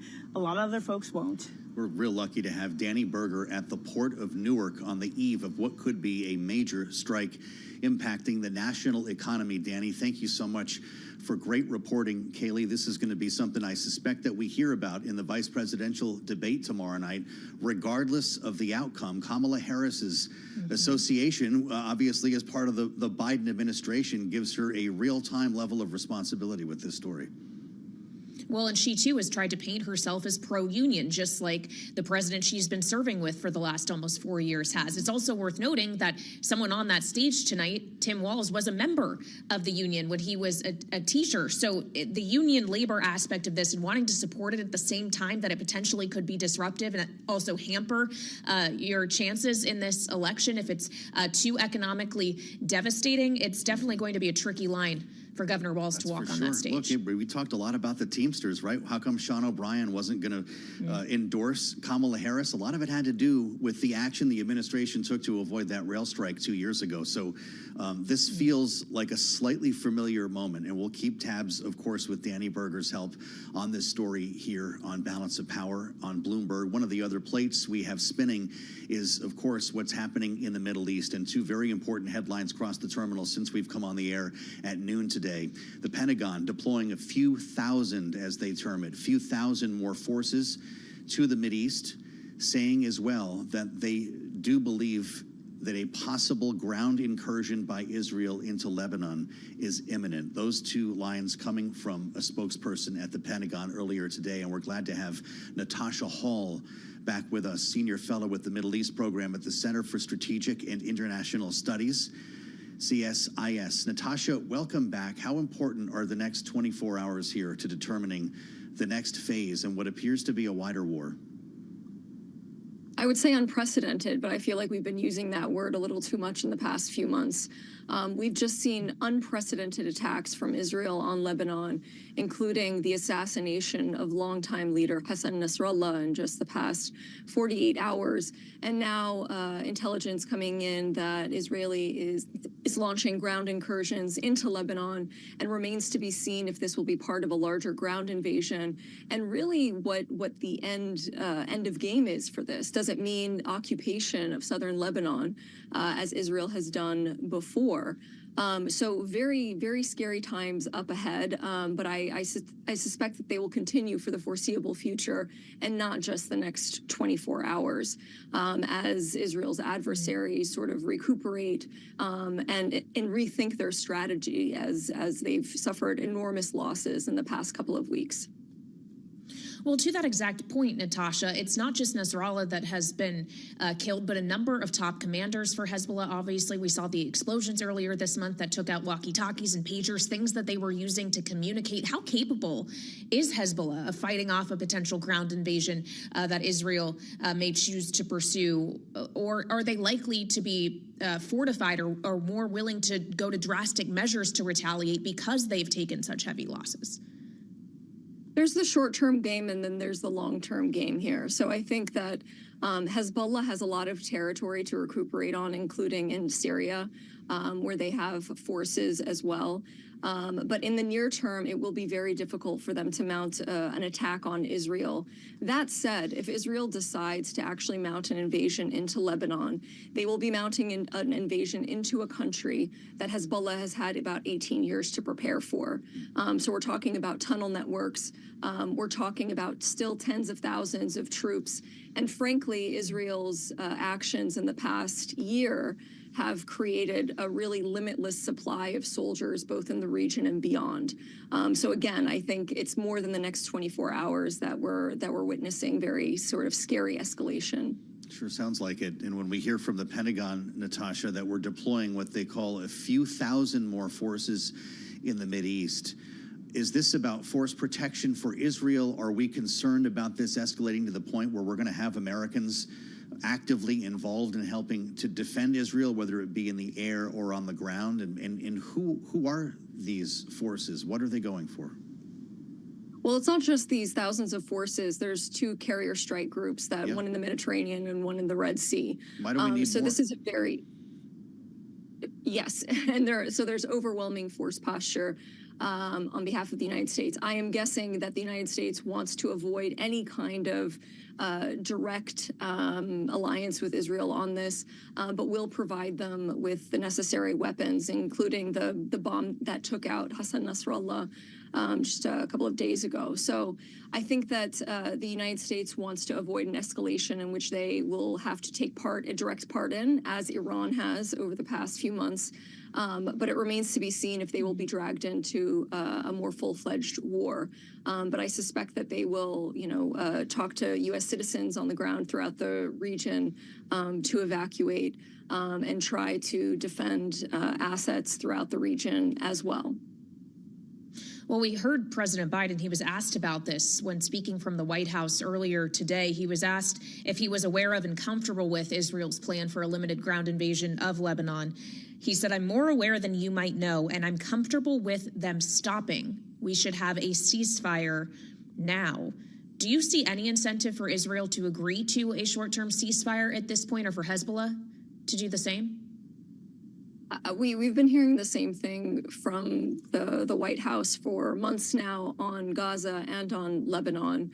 And supposedly U.S. diplomats have been working tirelessly for a ceasefire on both fronts for months now. But we also haven't seen any kind of tangible leverage being used with Israel to get to that ceasefire. And it looks like we've just seen Israel escalate more and more each day, each hour, but very little on the U.S. side to really curb or rein in Israel. In fact, as you mentioned, thousands more troops being deployed, carrier strike groups. It looks like they're defending Israel, that this is their war, essentially. And so I think it remains to be seen if Israel themselves will take the decision to launch a full-scale ground invasion of Lebanon. But it does not seem as though the United States is willing to really rein in Israeli actions at this time or any time prior. Well, you just answered my next question. As the administration attempts to influence the outcome here, Natasha, I'm curious as well about the day after. Lebanon is not Gaza, and I wonder if Israel has a plan, if it were in fact to destroy or decimate, somehow eliminate Hezbollah, a plan to deal with the nation that would be left over. I mean, what we've been seeing is decimated countries. Lebanon, Yemen, the port in Yemen was recently attacked also by Israel, and Gaza. These are not territories that can withstand another humanitarian crisis or another conflict on top of everything else. And it doesn't really seem like there's a day after plan for any of them. We've seen Israel and U.S. officials talk about how Lebanese politicians could take this moment of weakness amongst Hezbollah leaders to really take the helm in the Lebanese government for the first time in years or decades. But it remains to be seen how that plan actually plays out. Hezbollah is still the most powerful force on the ground, and they will assassinate leaders that go against them, and they've been known to do so in the past. So I think just calling on Lebanese leaders to stand up to Hezbollah is not going to be enough for a day after. And we've already seen hundreds of thousands of people internally displaced, some of whom are actually going into war-torn Syria right now for refuge. Natasha, we have less than a minute left, but what do you expect Iran to do next? Iran has been very disappointing, I would say, probably for Hezbollah at this time and many of its constituents. We have not seen any kind of real retaliation for many of the attacks that have taken place over the past few weeks and months. And I suspect that Iranian leaders are sort of scared to mount any kind of major retaliation. That said, there is a fear that if proxy militias are so weakened that Iran will look to deterrence from other means, like the nuclear, their nuclear weapons arsenal. Frightening to consider. Natasha, thank you so much for joining us. Natasha Hall, Senior Fellow with the Middle East Program at the Center for Strategic and International Studies. Thank you so much as we cast our eyes abroad, but we'll look here at home next at the aftermath of Hurricane Helene. Stay with us on Bloomberg TV and Radio.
9:21 on Wall Street. We do check markets all day long here at Bloomberg. We have got the Dow, the S&P, NASDAQ 100 index, all in the red. Interestingly, though, the Russell 2000 index of small cap shares is holding on to a gain of 0.2%. Stocks and bonds wavering as traders await remarks from Fed Chair Jay Powell coming up at 1:55 Wall Street time. Yes, we'll have that for you live on Bloomberg Television and Radio. Right now, we have got the S&P lower by 2, little change there. Dow Industrials down 107, a decline of 0.2%. NASDAQ down 4, a decline also of just under 0.1%. 10-year at 3.76% with a 2-year yield 3.59%. Gold down $18 the ounce, $26.39, drop of 0.7%. While West Texas Intermediate crude oil pushing higher, up 0.4%, $68.46 right now for a barrel of WTI. Regulators will allow Chevron to move forward with its $53 billion acquisition of Hess, but they are barring CEO John Hess from joining the Supermajors board, saying he improperly communicated with OPEC. Chevron shares, they're up 0.6%. Hess advancing now by 0.9%. Recapping, stocks lower, little changed. S&P down just under 0.1%. For on-demand news 24 hours a day, subscribe to Bloomberg News Now wherever you get your podcasts. Balance of Power continues. Back we go once again. Joe Matthew and Kaylee Lyons. All right, Charlie Pellet, thank you. As always, Charlie will be back with more on the markets a little bit later on this hour here on the fastest show in politics. I'm Joe Matthew at Bloomberg World Headquarters in New York. Kaylee Lyons in Washington, D.C. will both be here tomorrow for the vice presidential debate, and we'll be talking more about that, of course, as we get a bit closer with, of course, a massive storm on our hands that has left massive destruction. Helene, it appears, will be on the Mount Rushmore of severe storms, and I don't mean that in a good way, joining Katrina and Sandy, the top 5 most damaging storms, with AccuWeather now estimating losses at $145 to $160 billion. Kaylee, I suspect this is going to come up at the debate tomorrow night. It's, of course, impacting the campaign trail. Donald Trump is in Georgia today. Yeah, he is. He will be in Valdosta, Georgia. And he, of course, has criticized both Joe Biden and Kamala Harris for not being present in Washington while the storm and its aftermath were ongoing over the last weekend. Joe Biden was in Delaware. Harris was in California, though both have said when it is not going to be disruptive to make a visit to affected areas, they do intend to do so later this week, Joe. Well, I'll tell you what, the scenes are horrifying with the level of damage, destruction, and death that we've seen. And Bloomberg's Lauren Rosenthal is watching this for us and joins me here in New York with a little bit more information before we bring in our panel for the political implications here. Lauren, it's great to see you. Thank you for joining. When we're talking about the top 5 storms, that really puts this in perspective. Were we prepared? I would say that a few days in advance, we started to get warning from forecasters that this would likely be a very large and very powerful storm. But I think that communities far inland in the Carolinas and southern Appalachian Mountains were surprised by how much rain they got. And that's really responsible for a lot of the damage. Well, yeah. Can you quantify the damage and destruction and, frankly, loss of life that we have seen to this point, Lauren? Over 100 dead, still hundreds unaccounted for, I understand. And what kind of economic losses realistically are we looking at here? Sure. A lot of homes and businesses are gone. I think as the waters recede, rescuers are starting to get a sense of how many people are still unaccounted for, and the scope of the damage is becoming clear as well. There's been a lot of water treatment facilities lost, so folks are struggling to get access to clean drinking water. Lots of bridges in this really mountainous region, crisscrossed by tiny streams and rivers. All of that will need to be replaced. You put your finger on something really important, though. It's not just a matter of clearing out damage, moving tree limbs and so forth. Clean water is something we're going to be hearing a lot more about as we go deeper into this week, isn't it? I think that's right. With road access washed out, or highways just still inaccessible and underwater in some places, rescuers are trying to bring in supplies by air. Yeah. And of course, Joe and I will be actually speaking with the Transportation Secretary, Pete Buttigieg, about this on the later edition of Balance of Power at 5 p.m. Eastern Time. And of course, as we consider how long it may take, Lauren, to recover from this particular storm, hurricane season is not yet over. Are there potentially more storms that could come and hit these communities once again? I think, unfortunately, that's not out of the question. We're heading into what's historically a very busy period in the hurricane season. Right now, forecasters at the U.S. National Hurricane Center are tracking 3 different storms or disturbances in the Atlantic. At least one of them, forecasters said today, has the potential to become another very large and powerful storm. So that is definitely something worth keeping an eye on. Absolutely. All right, Lauren Rosenthal, a weather reporter for us here at Bloomberg. Thank you so much. Now, of course, we did hear from President Biden at the White House earlier today addressing this storm and its aftermath, talking about how he might request supplemental funding from Congress. Here was the president earlier. I quickly approved requests from governors of Florida, North Carolina, South Carolina, Tennessee, Georgia, Virginia, and Alabama for an emergency declaration. And I approved additional requests for the governors of North Carolina, Florida, South Carolina, and for a disaster declaration to pay for debris removal, provide financial assistance directly to survivors. And of course, the president also said, as we mentioned earlier, he does intend to visit affected areas later on this week when it will no longer be disruptive to do so. So on that note, we assemble now our political panel. Jeannie Shan Zano, Senior Democracy Fellow with the Center for the Study of the Presidency and Congress, and Rick Davis, Stone Court Capital Partner, both of them Bloomberg Politics contributors. Rick, just to begin with you, as it's not just Biden, but potentially Harris that will make a visit to affected areas in the coming days when Donald Trump is doing so today in Georgia. How should we consider the optics of this, of going versus not going, of making any of this political at all when so many lives have been affected?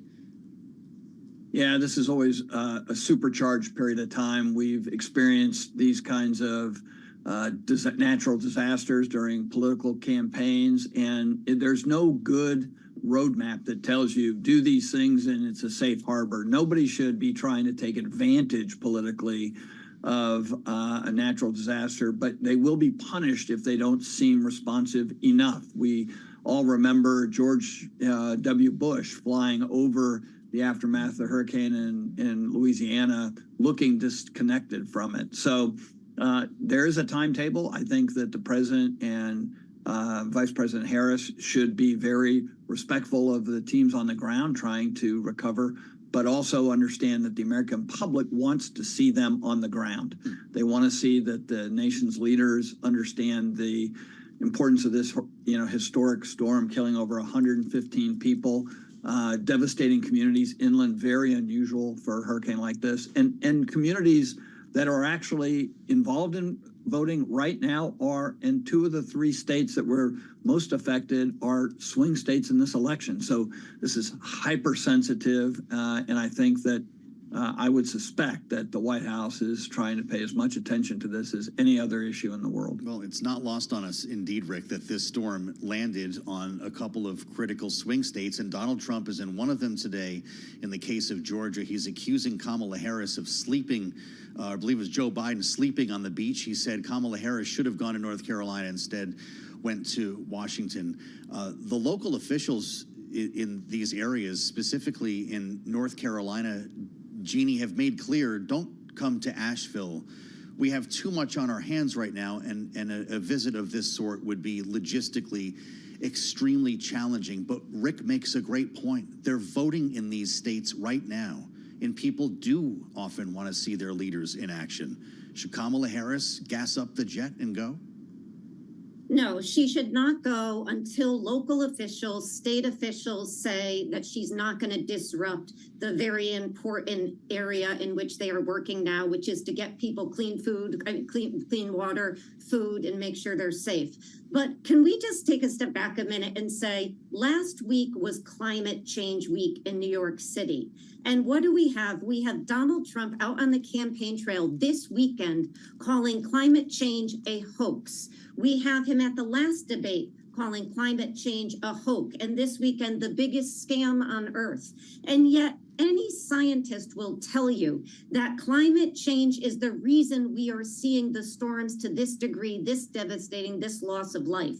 And Kamala Harris, by the way, is not far behind. While she agrees there's climate change, she steps up in the last debate and supports fracking. So the reality is we need as a nation to listen to the scientists and experts who tell us that this is a threat to humanity, a threat to the planet. When we get warmer in our climate and the waters, there is no going back. And that's where we are at this point. So I think, politics aside on all of this, it's sort of a pox on all of their houses. Let's get real on the issue that's affecting all of us and will affect our children and our grandchildren, our planets, which is climate change. And we need to take the threat from the experts very, very seriously. And neither side is doing that right now to the degree they should. Well, and it has been pointed out in the last several days that Project 2025 would call for the downsizing of the National Oceanic and Atmospheric Administration, NOAA, which of course is a tracker of these storms. We should note Donald Trump has made it very clear that he has tried to distance himself from Project 2025, but that has been a point of discussion this week. There's another element to this as well, and President Biden did speak to this at the White House when he was asked about a supplemental funding request of Congress. He was asked, are you going to need to call them back for a special session? Because, Jeannie, the lawmakers who have the power to secure more funding for the areas that need it aren't planning to be back in Washington until after the election in mid-November. Those are members who are running races as well, trying to win them of their own. How does that look to your constituents if you aren't even in town to do the important work of helping areas recover from a devastation of a natural disaster? Yeah, I think they may have to be called back to do that. And I think representatives would. They certainly want to serve their districts. The president is absolutely right. More funding is needed. And I think we should say, thank goodness that, calmer heads prevailed and we didn't see a government shutdown, as Donald Trump was asking for last week, over a bill that's not needed. Because if that had happened, imagine where we would be now, trying to get relief to these needed areas. So we do need the federal government and we need those representatives to step in, and they're going to have to get off the campaign trail. And I think most will, to do that important work. If you want to see the politics of a natural disaster in real time, if you're with us on Bloomberg TV or on YouTube, check out the set for Donald Trump. This is Valdosta, Georgia, once again, where they have actually used bricks from a destroyed building behind them to create kind of a platform for the podium here. Rick, I don't know if you can see this, but this is a campaign that is being very deliberate about the optics. In our remaining moment, does it work? Yeah, he could wind up getting some attention like what we're giving him about being in Valdosta. Hopefully it's not a distraction to the people who are trying to recover there. But look, it's not a bad thing for elected officials to point to whether or not there is an adequate federal response to disasters like this. In the past, there have been problems. In fact, there were problems during the Trump administration and a very limited federal response to hurricanes in Puerto Rico, at which point, Donald Trump went and, threw toilet paper to the crowd. So it depends on how the event goes and what the message is that really matters. Just showing up is only half the agenda. That's true. There's an opportunity to succeed as well as to fail here. Rick Davis and Jeannie Shanzano, our signature panel. This is Bloomberg.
It's 1:40 on Wall Street. We do check markets all day long here at Bloomberg with the Dow, the S&P, NASDAQ, all in the red right now. Little change, 15 minutes away from live remarks to be broadcast on Bloomberg Television and Radio from Fed Chair Jay Powell. We've got the S&P down 5 right now, down by about 0.1%. Stocks and bonds have been wavering, though, as traders await those Powell comments. Right now, we got the Dow down 118, a decline of 0.4%. NASDAQ lower by 24, a drop right now of 0.1%. So while it is a down day for most of the U.S. market, we have got the Russell 2000 index of small cap shares holding on to a gain right now of 0.1%. 10-year at 3.76%, with the 2-year 3.59%. Gold lower by 0.7%, $26.38 the ounce. And West Texas Intermediate crude pairing its earlier gains, now up 0.3%, $68.38 per barrel of WTI. Stellantis, the parent of Chrysler, Jeep, and Fiat, is slashing its forecast for the year, citing plans to lower production and spend more on promotional incentives in a slowing and more competitive auto market. Shares of the automakers are trading lower today. Case in point, Stellantis, that stock trading lower now by just about 13%, whereas we have got GM down 3.5%, Ford also lower, down now by 2%. Recapping, S&P down 4, down 0.1% for on-demand news 24 hours a day. Subscribe to Bloomberg News now, wherever you get your podcasts. Balance of Power continues. Once again, your hosts, Kaylee Lines and Joe Matthew. All right, Charlie Pellet in New York, thank you so much. New York, of course, also where we find Joe Matthew today. And while I'm in Washington for now, I'll be heading up there later on. And there's a reason for that. It's because the Big Apple is hosting the big event tomorrow night. New York City is where the vice presidential debate will take place between J.D. Vance and Tim Walz. It, of course, will be on CBS, and it's going to look and sound perhaps a little bit different than the presidential debate we saw on ABC just a few weeks ago, Joe. The moderators will not be fact-checking, and the mics will be hot the entire time. What happened to the muted microphones? I thought that was the go forward. I guess if Donald Trump isn't there, we do it a little bit differently. So I guess a little more traditional in that sense, but again, they're also going to be standing in a TV studio without an audience, which brings its own set of challenges here, Kaylee, for two very different candidates than Donald Trump and Kamala Harris. Certainly, J.D. Vance has a bit more experience here. Tim Walz has been at least floating this idea that he's very nervous. Do you think he's gaming the crowd here or what? Maybe a little bit of expectation setting, lowering the bar. We've seen that ahead of all of these debates to some degree, haven't we?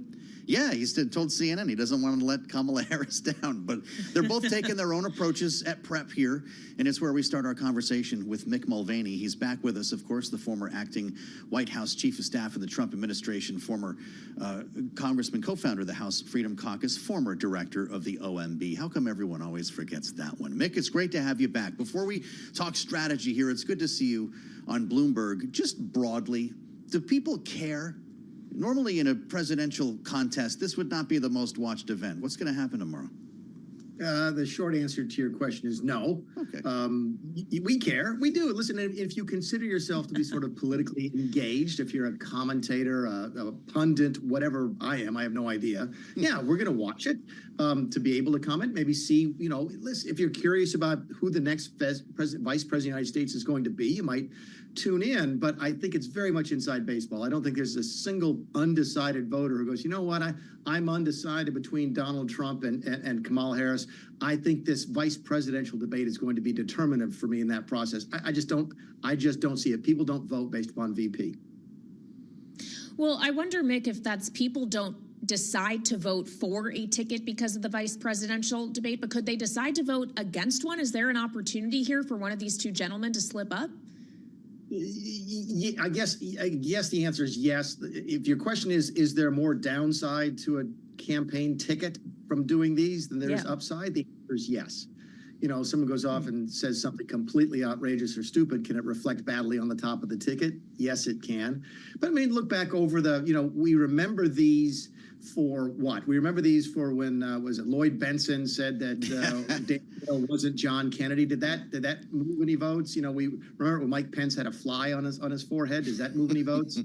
We don't remember these for the deep policy sort of discussions. Made the fly really famous though. Mick, I guess that means everyone's going to come packing with a one-liner tomorrow night. They're going to try to do the Lloyd Benson moment, right? The mics are going to be unmuted. This actually could be a little feisty. Everybody's looking for their viral moment. And look, if I was a betting man on who I think might be better on their feet, and again, I know both these guys. I do not know JD nearly as well as I know Tim. I like both of these guys. I really like Tim a lot. You know, we shared a locker or right next to each other in the gym for 6 years. He's a nice guy. But if I had to put money on who's going to be better on their feet with the quippy one-liners, it's going to be JD. Why is that? Keep in mind, one of the reasons they say that the Democrats hired Walz, but he's so good on interviews and on TV, but they haven't let him do many of those since he's been sort of picked as the VP. JD has. He's gone on unfriendly media outlets, and he's gotten a lot of tough questions. My guess is that J.D. Vance will not get a question tonight that he hasn't been asked several times, or tomorrow night, that he hasn't been asked several times. It's possible that Tim Walz is, and if you get caught off guard or off balance, that's when those viral negative moments might spring up. I am curious to hear more about your gym situation with now Governor Tim Walz, Mick, but Did you Did you say you shared a locker? Okay, no, Joe really wants to know. Yeah, I don't. How do you? So tell us more, Mick. I need to hear this. Since this is off the record, I know, no one cares. Absolutely, about what I say. we won't tell anybody. Absolutely. My line is that I've seen Tim Walz naked more than his wife has. Okay. So yeah. Okay. So yeah, we had the lockers next to each other in the house gym for 6 years. He's a lovely guy, but I mean, listen. We can talk a long time another day about how Democrats and Republicans actually behave towards each other in the House. It's not at all what the media, more broadly, would have you think. We are friends. We still communicate with each other. I wish him well. I hope he loses. How about that? Back to you, fair Kaylee. enough, and that is a good reminder, Mick. If we could talk about the substance, the issues some of these two will be debating, there's questions that are around things like, say, immigration, knowing that has been a perceived weakness for the Democratic ticket specifically, but J.D. Vance has gotten a lot of flack in recent weeks for continuing to propagate a lie about Haitian immigrants in Springfield, Ohio, eating cats and dogs. Does he need to disavow that on the debate stage tomorrow night, Mick? I don't know what disavowing does. I mean, if there's damage, it's already been done. If you come in and disavow it, I'm not sure that helps much. But you raise a good point on immigration. I'm not sure why Kamala Harris went to the border this week. And I know it's not your question, Kaylee, but it ties into this larger issue. This is an issue that the Democrats are weaker on than the Republicans. I equate it to her going to the border right before the election, so a couple weeks before the election, to Donald Trump going to Pennsylvania and talking about nothing but abortion for an hour and a half. Why draw attention to the issues that are not your strength? I get it. It's a big deal in Arizona. It's a big deal in Nevada. She sort of has to go down there eventually. Maybe she's, insulating herself against a charge going forward that she's never been to the border. But why the Democrats draw attention to it, I don't get it. Because it's not an issue they are going to win on. They're doing better on the economy, by the way, according to the polling data. I still think they trail Donald Trump pretty significantly on the economy, but the trend lines are good for them. So why they're not talking about that or abortion or the other issues they're good about? My guess is if Tim Walz gets an immigration question, he will mention exactly what you did very briefly and then try and pivot to something else. Probably talk about how there was going to be a Senate bill that Donald Trump killed. That's the end of the discussion. What's the next question?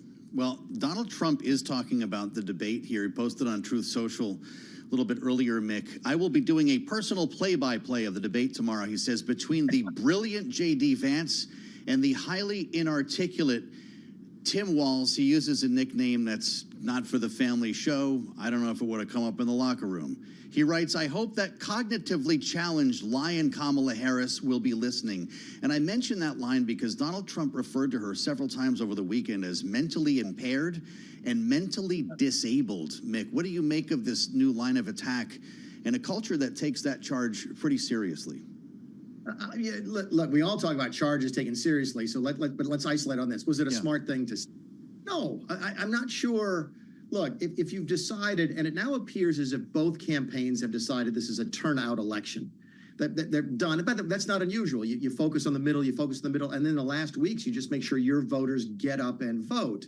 I'm not sure what calling her names does to motivate his base. If anything, it probably motivates her base to come out to vote against him. Again, you can sit there and sort of second guess Donald Trump all you want to. He's been successful running for president, so he's going to tell you he knows what he's doing. But I just don't know who that adds, because the right-wing base is already upset about her, and they're going to vote anyway. And is Trump just running the risk of motivating the base against him, which would be a bad thing? So look, we did the same thing with John McCain. I remember talking to him in the White House during 2019, getting ready to go into 2020. He's beating up on McCain after he died, and it's like, boss, well, tell me the voter out there who wasn't with you, who says, you know what, I wasn't with this Trump guy, but now that he's beating up on a popular dead senator, now I'm going to vote for him. Maybe there are people out there who were with you and now look at you and go, wait a second, I was going to vote for Trump, but now he's beating up on a senator I voted for 30 years. Maybe I won't vote, and he loses Arizona by, 10 or 15,000 votes. So I don't understand it, but again, he's going to do what he wants to do. Well, fair enough, Mick. I think we certainly have seen that as we continually get reporting that advisors and people close to Trump are pushing him to talk about policy, and he thinks the personal attacks are still working for him quite well. I want to go back to something you were saying, though, about how you think Harris and Walz should be talking more about the economy, as they seem to be on an upward trajectory, and how voters feel about them handling that issue as of late, knowing just a few minutes from now we are expected to hear from the Fed chair, Jay Powell, who was set to speak at the National Association for Business Economics annual meeting in Nashville. The Fed just cut rates. By and large, things are still looking like they're holding up okay, even if we're starting to see softening in the labor market. And polling consistently shows, including our own with Morning Consult in the swing states, that Harris's economic proposals are among the more popular economic proposals between the two candidates with voters. Does that mean Donald Trump needs to talk about the economy more, or pivot to another issue to attack her on? No, I think what again, if you're advising Trump and he's watching, he said, look, I still think the argument is this. I was in charge for 4 years. Okay. She's been in charge sort of for 4 years. Which of those 4 years was better for you?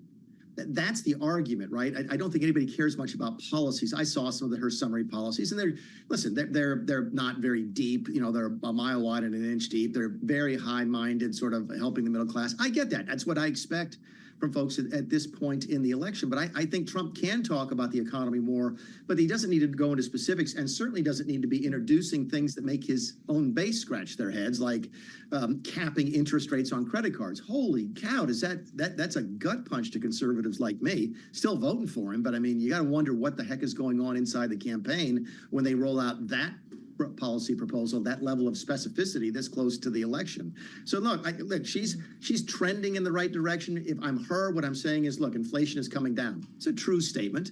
What I really think would be interesting, you talked about Jay Powell, is to someone ask him, if things are so good, why'd you cut 50 points? 50 basis points. The only two times they've done that recently was during the global financial crisis and the beginning of COVID. So what did they see in the data that prompted them to cut 50 basis points? I'm not sure. Maybe somebody's asked that question. I'm not seeing the answer yet. But if I'm the Harris campaign, that worries me, because that's what's in there that might pop up between now and November. Well, and by the way, I think the answer might be this dock strike that might start tomorrow. That could be the October surprise that was just sitting out for everybody to see. If that leads to supply chain difficulty between now and November, that could be a problem for the incumbent party. That's an excellent point. Mick Mulvaney, former OMB director, former acting chief of staff in the Trump White House, co-founder of the Freedom Caucus, former congressman. Thank you, as always, for joining us here on Bloomberg TV and radio. And that is an important point, Joe, as we await the words of Chairman Powell talk about the economy hanging in there for now, inflation being lower. You have a dock worker strike that potentially could disrupt supply chains, cause freight rates to go higher.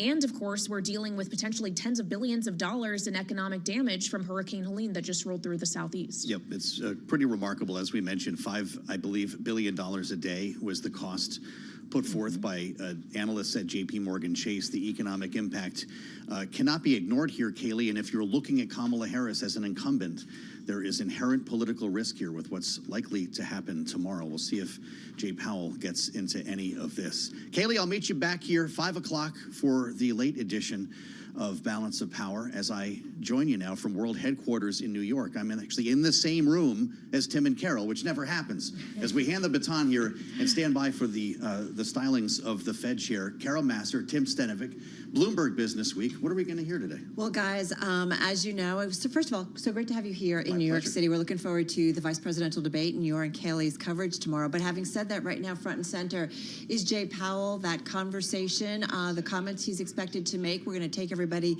live there to us in just a moment as soon as he begins speaking. But this is what's front and center and what he has to say. I'm Carol Master, along with Tim Stenovic, live here on the Monday edition of Bloomberg Business Week. We're already getting some headlines from those prepared remarks from Jay Powell. Economic conditions set the table for further disinflation. That's the latest. Fed Powell also says policy to move to neutral stance, quote, over time. Yeah, so interesting. And so we're just starting to get some headlines. So we're going to, as we said, take you there live to Nashville to listen to Chair Jay Powell. We're also tracking, of course, the markets here. Right now, we want to go to our own Michael McKee, of course, who watches all of the moves by the Federal Reserve and really central banks around the globe. Michael McKee, our international policy and economics correspondent here in studio. So, Mike, we are waiting. We're watching a live feed at the NABE as they are making some introductory remarks before Fed Chair Jay Powell comes up. What are you going to be listening for? Well, we've seen the speech, the advanced text, and he's basically not going to break any new ground, sound a lot like he did at the press conference and say that the economy is in good shape, that inflation and the jobs market are basically in balance now. And I think the key line is going to be when he says that the Fed is going to take it meeting by meeting, that policy's not on a preset course. So they're not going to be, he's telling the market basically don't count on another 50 basis point cut. What did you make of what we just heard from Mick Mulvaney on the Politics Show a little earlier, saying that the concern would be why a 50 basis point rate cut, Mike, if things are actually looking good? Well, I'll answer that after he speaks, because he's speaking look at that. right now. Starting. Let's take you to Nashville, everybody, and Fed Chair Jay Powell. Inflation has eased, and my FOMC colleagues and I have greater confidence that it is on a sustainable path back to 2%. At our meeting earlier this month, we reduced the level of policy restraint by lowering the target range for the federal funds rate by a half percentage point.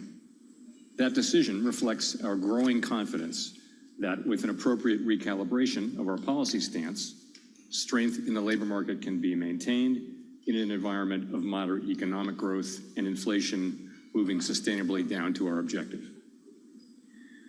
Turning to the labor market briefly, many indicators show that the labor market is solid. To mention just a few, the unemployment rate is well within the range of estimates of its natural rate. Layoffs are low. The labor force participation rate of prime age workers is near its historic high, and the prime age women's participation rate has continued to reach new all-time highs.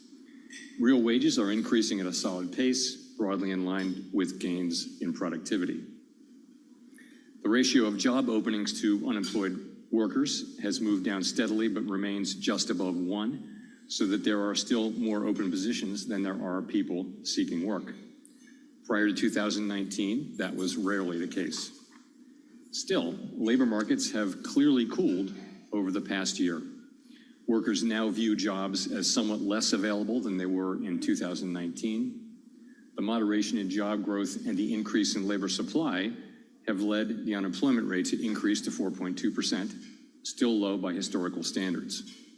We do not believe that we need to see further cooling in labor market conditions to achieve 2% inflation. Turning then to inflation, over the most recent 12 months, headline and core inflation were 2.2% and 2.7% respectively. Disinflation has been broad-based, and recent data indicate further progress toward a sustained return to 2%. Core goods prices have fallen 0.5% over the past year, close to their pre-pandemic pace, as supply bottlenecks have eased. Outside of housing services, core services inflation is also close to its pre-pandemic pace. Housing services inflation continues to decline, but sluggishly. The growth rate in rents charged to new tenants remains low. As long as that remains the case, housing services inflation will continue to decline. Broader economic conditions also set the table for further disinflation. The labor market is now roughly in balance. Longer-run inflation expectations remain well anchored. Turning to monetary policy. Over the past year, we have continued to see solid growth and healthy gains in the labor force and in productivity. Our goal all along has been to restore price stability without the kind of painful rise in unemployment that has frequently accompanied efforts to bring down high inflation. That would be a highly desirable result for the communities, families, and businesses we serve. While that task is not complete, we have made a good deal of progress toward that outcome. For much of the past 3 years, inflation ran well above our goal, and the labor market was extremely tight. Appropriately, our focus was on bringing down inflation. By keeping monetary policy restrictive, we helped restore the balance between overall supply and demand in the economy. That patient approach has paid dividends. Inflation is now much closer to our 2% objective. Today, we see the risks to achieving our employment and inflation goals as roughly in balance. Our policy rate had been at a 2-decade high since the July 2023 meeting. At the time of that meeting, core inflation was 4.2%, well above our target, and unemployment was 3.5%, near a 50-year low. In the 14 months since the July 2023 meeting, inflation has moved down and unemployment has moved up, in both cases significantly. It was time for a recalibration of our policy stance to reflect progress toward our goals, as well as the changed balance of risks. As I mentioned, our decision to reduce our policy rate by 50 basis points reflects our growing confidence that with an appropriate recalibration of our policy stance, strength in the labor market can be maintained in a context of moderate economic growth and inflation moving down sustainably to 2%. Looking forward, if the economy evolves broadly as expected, policy will move over time toward a more neutral stance. But we are not on any preset course. The risks are two-sided, and we will continue to make our decisions meeting by meeting. As we consider additional policy adjustments, we will carefully assess incoming data, the evolving outlook, and the balance of risks. Overall, the economy is in solid shape. We intend to use our tools to keep it there. We remain resolute in our commitment to our maximum employment and price stability mandates, and everything we do is in service to our public mission. With that, thank you very much, and I look forward to our conversation. Thank you.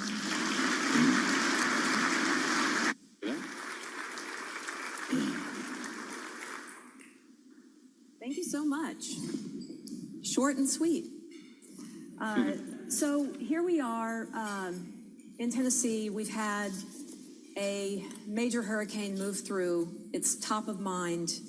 You know, when so I thought to bring it up right at the beginning. Does the Fed have a role to play when natural disaster strikes?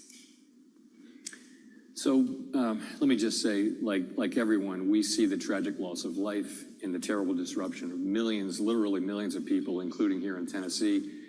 We have a couple of things that we do in these situations. One is that we're encouraging bankers to work with their affected customers in affected areas. And the second thing is that sometimes in these situations when power is out, there's a need for cash.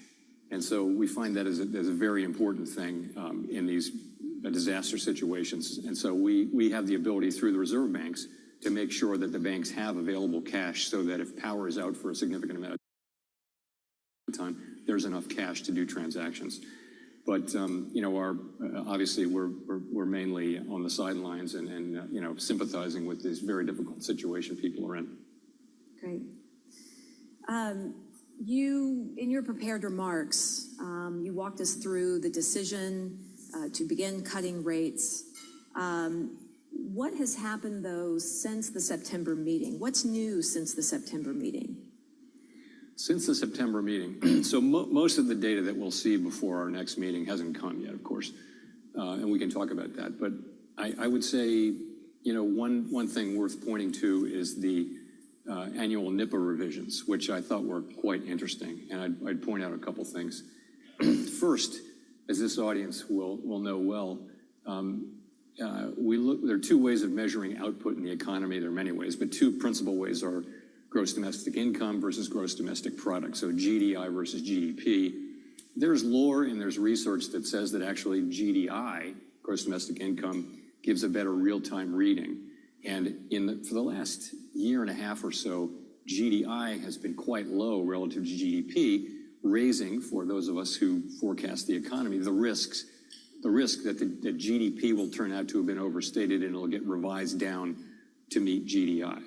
So that's been a downside risk that we've been monitoring. As this audience will well know, quite the opposite happened, and there were very large, adjustments to revisions to GDI, and there's now no gap between the two. In theory, there should be no gap. It's no statistical error in measurement. So that kind of, I would say, removes a downside risk to the economy. Secondly, it has looked as though consumers were spending more than their income. We see disposable personal income now being estimated up, and so that's no longer the case. Again, removing what we've been thinking of as a possible downside risk that the level of consumer spending might be unsustainable. So we look at that, and again, these were very large, healthy upward revisions to income. So we had income was revised upward. Spending was revised upward, but income was revised upward so much more so than spending that the savings rate came up. That's right. Even with greater spending. Yeah, the savings rate too. So we think savings there are more savings on people's balance sheet, and the savings rate is higher. So that speaks of more kind of background that suggests that spending can continue at a healthy level. I'll just mention quickly two other things that I thought were interesting.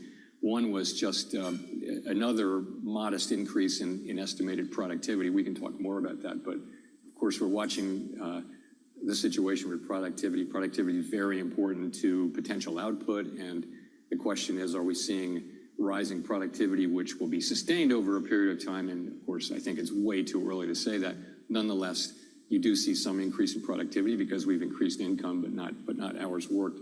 The last thing, and maybe the most significant though, is there's a bit of a tension between the labor market data, which speaks of a cooling labor market, and the spending data, the GDP data, and which has been quite solid. And I would say that tension has not been resolved, unlike a couple of the others. Nonetheless, I would say though that if you take away from this, as I do, that you could be somewhat more comfortable with the spending data, that may also help with the employment data. So if the economy, so GDI, it was pretty significant upward revisions. GDP also was revised upward somewhat. And so when there's strength in the economy like that, does that give you some sort of sense or more of a sense of security when you're seeing a cooling labor market that maybe the worst outcomes won't happen if GDP is still that strong? So the answer is ultimately yes, but I would add, though, that I think there's a lot of thinking that the labor market may give a better real-time picture in some cases than does GDP data. So if you look back over prior downturns, you'll often see that they weren't well predicted by GDP data, but they were by one or more aspects of the labor market. Now, we don't see that happening. There's really nothing that I can point to in the economy that suggests that a downturn is more likely than it is at any time. So we don't see that, but I would say seeing that there's more support for thinking that the GDP readings we get are solid. I think that does happen. It helps at the margin. That's not going to stop us from looking very carefully at the labor market data, though. So I have a few questions here on unemployment. The first is related to the summary of economic projections, and then the second is related to state versus national rates of unemployment. So in the summary of economic projections, the median participant has the unemployment rate moving from 4.2% today to 4.4% by the end of the year. So continued drift upward. And yet the median expects that the pace of rate cuts will move down as the unemployment rate continues to move up. How do you square that picture, or how do you explain that? Well, remember that the summary of economic projections is really just a tabulation of the individual 19 participants. So it doesn't come from one sort of consistent thing. But I can tell you why I think people will have written up a couple more tenths of unemployment. It would just be that, as we've seen, the level of job creation is maybe not quite at the level it needs to be to hold unemployment constant, given assumptions about supply. That would make sense to me. I think everyone at this point is looking at their forecasts and understanding that there are great uncertainty bands around it. But the SEP asks you to write down your most likely case, whether you want to or not. And so that's what it is. So it's sort of a love-hate relationship with the summary of economic projections? That's not unfair. Not for you personally, but yeah. Is there I would say it's sometimes people can pay too much attention to it. I will say, though, one thing is we do it, as this audience well knows, we do it once a quarter. And over the course of a full quarter, the old SEP can get pretty rusty, But for a few weeks after the meeting, after we write down the SEP, it's actually a pretty good read on what the thinking of the committee is. And one thing I will point to is that if you look at the path that people wrote down, we had 10 people at 4 cuts or more, or 2 remaining cuts. We had 19 people at 3 or more. But the sense of the committee, this is not a committee that feels like it's in a hurry to cut rates quickly. It's a committee that wants to be guided. Ultimately, we will be guided by the incoming data. And if the economy slows more than we expect, then we can cut faster. If it slows less than we expect, we can cut slower, and that's really what's going to decide it.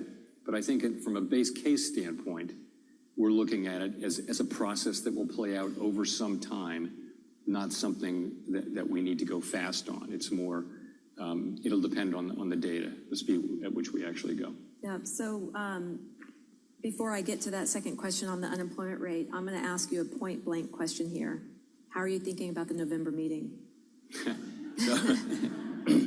So a couple things. One, we have 2 employment reports and an inflation report coming in. So the main thing will be to look, when we get to that meeting, at the totality of the data, and we're looking at the activity data, the unemployment data, and the inflation data, and asking ourselves, is our policy stance in the place where it needs to be for us to best foster achievement of our goals?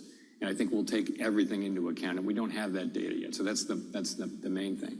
But the other thing is just, I wanted to point out, and I kind of just did, that it's a committee that we will do what it takes in terms of the speed with which we move.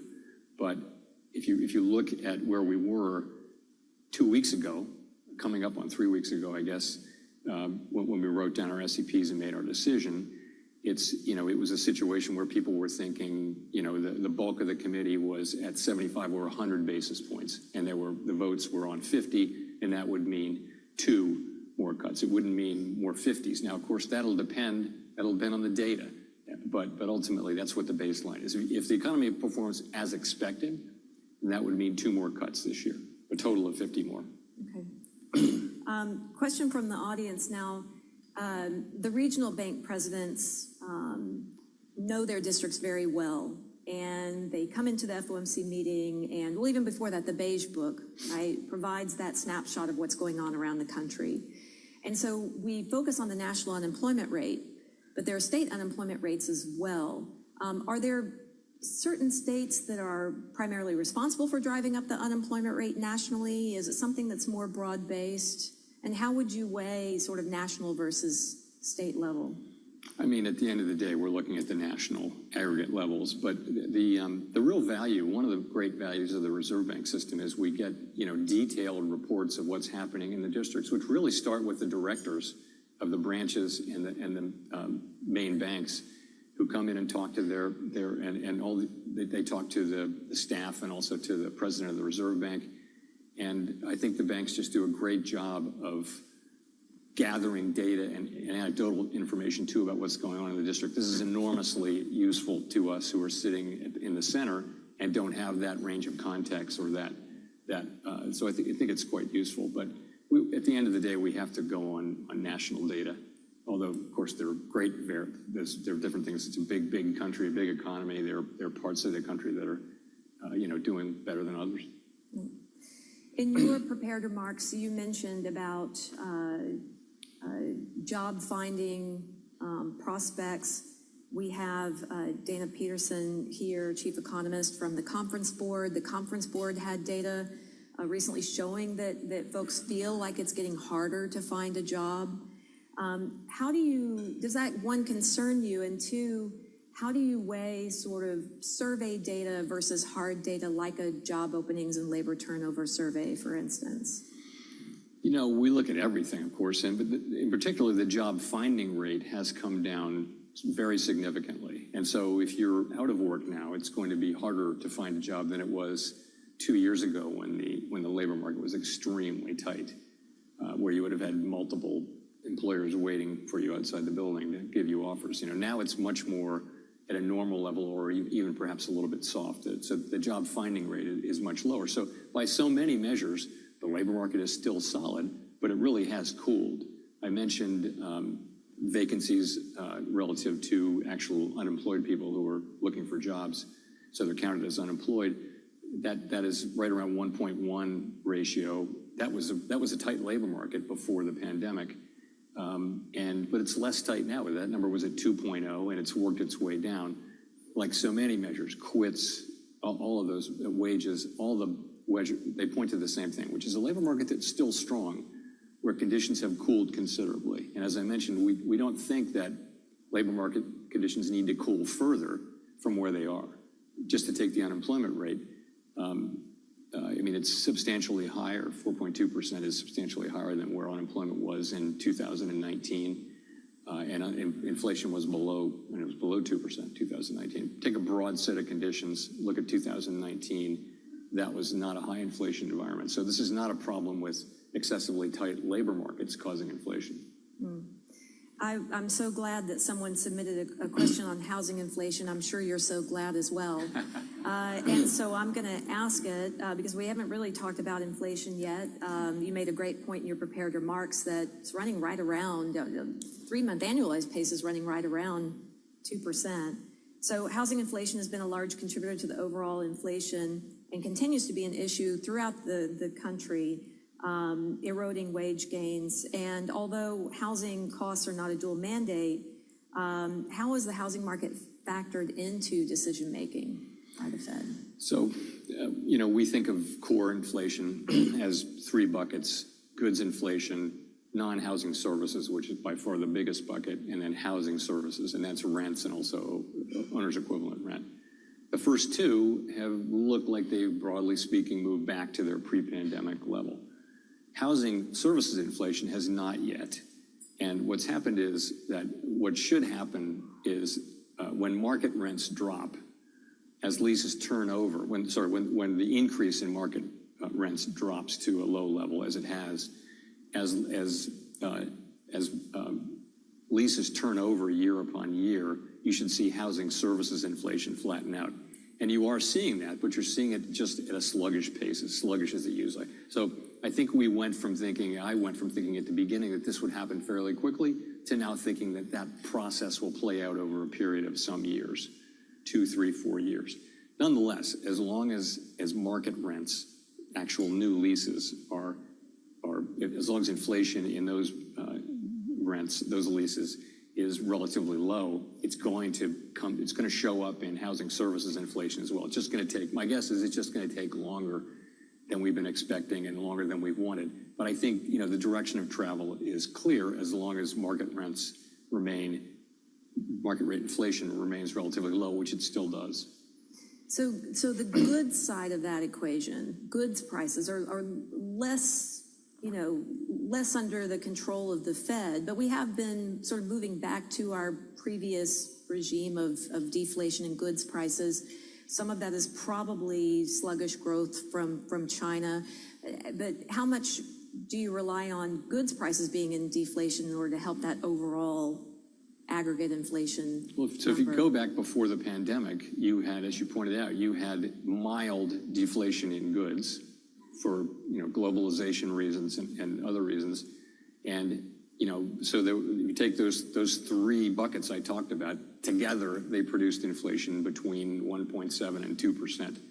So we're trying to get back to a world where inflation is 2%, and the combination of those three buckets is less important than the fact that you get the aggregate back. So I just pointed out that goods inflation is kind of back to where it was, and so is non-housing services, and that's most of the inflation bucket. But the third one is not there. Any combination of those things will do, but I think it really looks like the third over time is going back down to where we would like it to be, which is at a level which won't be 2%. It'll be a little higher than 2%, but that will make the aggregate 2%, right in the range of 2%. So you're going to be embarking on a review of the framework. And inflation, the behavior of inflation since the framework change in 2020, do you think that will inform, or how well will that inform the discussions when you do start the process of going through that 5-year review again? So we're starting our second 5-year review late this year. So we haven't started yet. We're just now in the process of kind of laying out all the questions we're going to ask and assigning the memos and doing that kind of thing. We're not really ready to roll that out yet. But of course, we're going to be asking how should we change our framework, which is embodied in the Statement on Longer Run Goals and Monetary Policy. How should we adapt that to what we now understand to be the way the economy works? What have we learned from the last 5 years? And that's what we'll be doing. So we'll be asking all of those questions and giving our answer. 5 years has flown by. I can't believe we're already up on another review of the framework. Can't believe it. It feels like yesterday. I know. So let me ask you, because you talked a few times about the data that you're going to receive before the November meeting, and one of those data points, most notable being an employment report that comes out during blackout. Some time ago, the blackout period around Fed meetings was extended, and I can tell you that as a longtime Fed watcher, I loved it when the blackout period was extended, because it was almost like a sleep while the baby sleeps, so I could relax longer leading up to the meeting, because we could all sort of take a break. And I also used to have a saying that and this was my personal saying, the Fed does not react well to late breaking news. And it was my way of saying, once you went into blackout, that was it. The data in hand determined that meeting. But it feels like more so over the last year or two, data, and maybe it's the volatility around the data is being considered during the blackout period. Maybe it always was, it just wasn't that volatile. Even policymakers have talked about, and yourself, data that was released during blackout leading up to the meeting. So what does that mean for an employment report that's released during blackout just ahead of the November meeting? I mean, it depends on the broader situation, but if it's a really important employment report, you should assume we haven't made a decision until we see it. And we're absolutely going to take into account important data that comes in during the blackout period. It gets harder when it's like this, the morning of the second day of the meeting. It's harder to do that. Yeah. But, because, everything is just, it's a big machine. But if it comes out during the blackout period, you should just, going into that, you should just assume that what happens there could really matter for the decision. If that makes sense, there might be a situation where that wouldn't make sense. But I think in the world we're in right now, then, we're going to be looking carefully at the data, even though it's in blackout. Absolutely. And if this is right, then even during the deliberations, during the FOMC meeting, policymakers do have the ability to change their thinking or their forecasts or their views during that meeting. Yes, I mean, we do a lot of work, during blackout. We spend a lot of time. I talk to every participant on the Thursday and Friday before the meeting in detail about the economy and what they're hearing. And so there's a lot of discussion that goes on. And ideally, what we discuss in the meeting is kind of a synthesis of all of the views and information that we're all sharing with each other. So, but you should just assume, though, that decisions don't get made until the meeting. They're not going to be made. I mean, sometimes there isn't really a decision to make, right? It's pretty obvious what we're going to do. Other times, when there is a serious decision to make, you should just assume that it gets made with as much information as possible. If you make the decision before you get all the information, you're throwing away, some information there. You wouldn't do that. Yeah. So when you began hiking the federal funds rate in 2022, the focus has been on the policy lags, sort of long and variable, but who knows how long or how variable. And so, it seemed like the lags were longer than we thought they would be on the way up. Does that mean that the lags may be longer on the way down? And how do you gauge whether those lags are changing? This is a very hard part of it. You can't really know. Even now, we can't really know why what's happening is happening. People will be debating in 25 years whether what's happening now with the cooling labor market is due to policy lags or due to something else. So we can't know. What we can know is that what we believe is that policy works with long and variable lags, and we have to take that into account in our thinking, and we do. It's challenging. On the other hand, just take the current situation. What you see is solid growth in the economy. And what you see is a solid labor market. So in a way, the measures we're taking now are really due to the fact that our stance is due to be recalibrated, but at a time when the economy is in solid condition. That's what we're doing. We're recalibrating policy to maintain the strength in the economy, not because of weakness in the economy. The transcripts are released every 5 years. And so I believe it's January of 2025 that we'll first get a look at the 2019 transcripts. And 5 years ago, you may recall that you were cutting rates.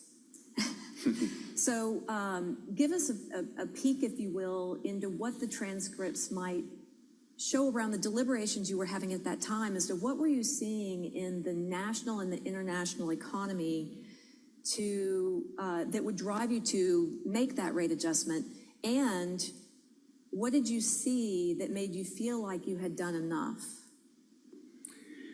It's a very different situation than the current one, I guess I'd start by saying. But so if you remember, we had raised rates very slowly, I think a total of 9 times to maybe 2.25% and 2.5%. And what my colleagues and I were feeling in 2019 was significant global economic weakness and also some weakness in the United States economy. And also just a lot of, this was a time of a lot of trade issues. And it was markets were really uncomfortable, and business sentiment was very concerned. So we cut 3 times. And I felt like at the end of the year, I really felt like it had worked well to settle things down. And so we were still, at 175 basis points or something like that. That was that situation. Current situation is one where we raised really quickly to the highest level in 20 years, policy being at about 5.3%, 5.25% to 5.5%, to help with inflation in a world where we had the highest inflation in a long time. And then I think if you take a snapshot of our policy stance, which we put in place in July of 23, and look at, I did this in my remarks, unemployment was 3.5%, really tight, and inflation was 4.2 or 3%. So now look where we are. We're at 4.2% unemployment and 2.5%-ish in inflation. So the stance that we put in place 14 months ago is not the stance that we need now. It's time to recalibrate. And I think we held on for a long time. And I think we did the right thing. I mean, history will tell, but I think we wanted to get confident about inflation so we wouldn't be in a situation where inflation could just come right back. And so we held on long enough that I think we're more confident so this is quite a different situation than 19, but that's how I remember 19. Do you think that the 50 basis points that you delivered in September, that cut you described as a strong start, did that cut give you more confidence in the soft landing? I would put it this way. It's a reflection of our confidence that inflation is moving sustainably down, our growing confidence that it's moving sustainably down to 2%.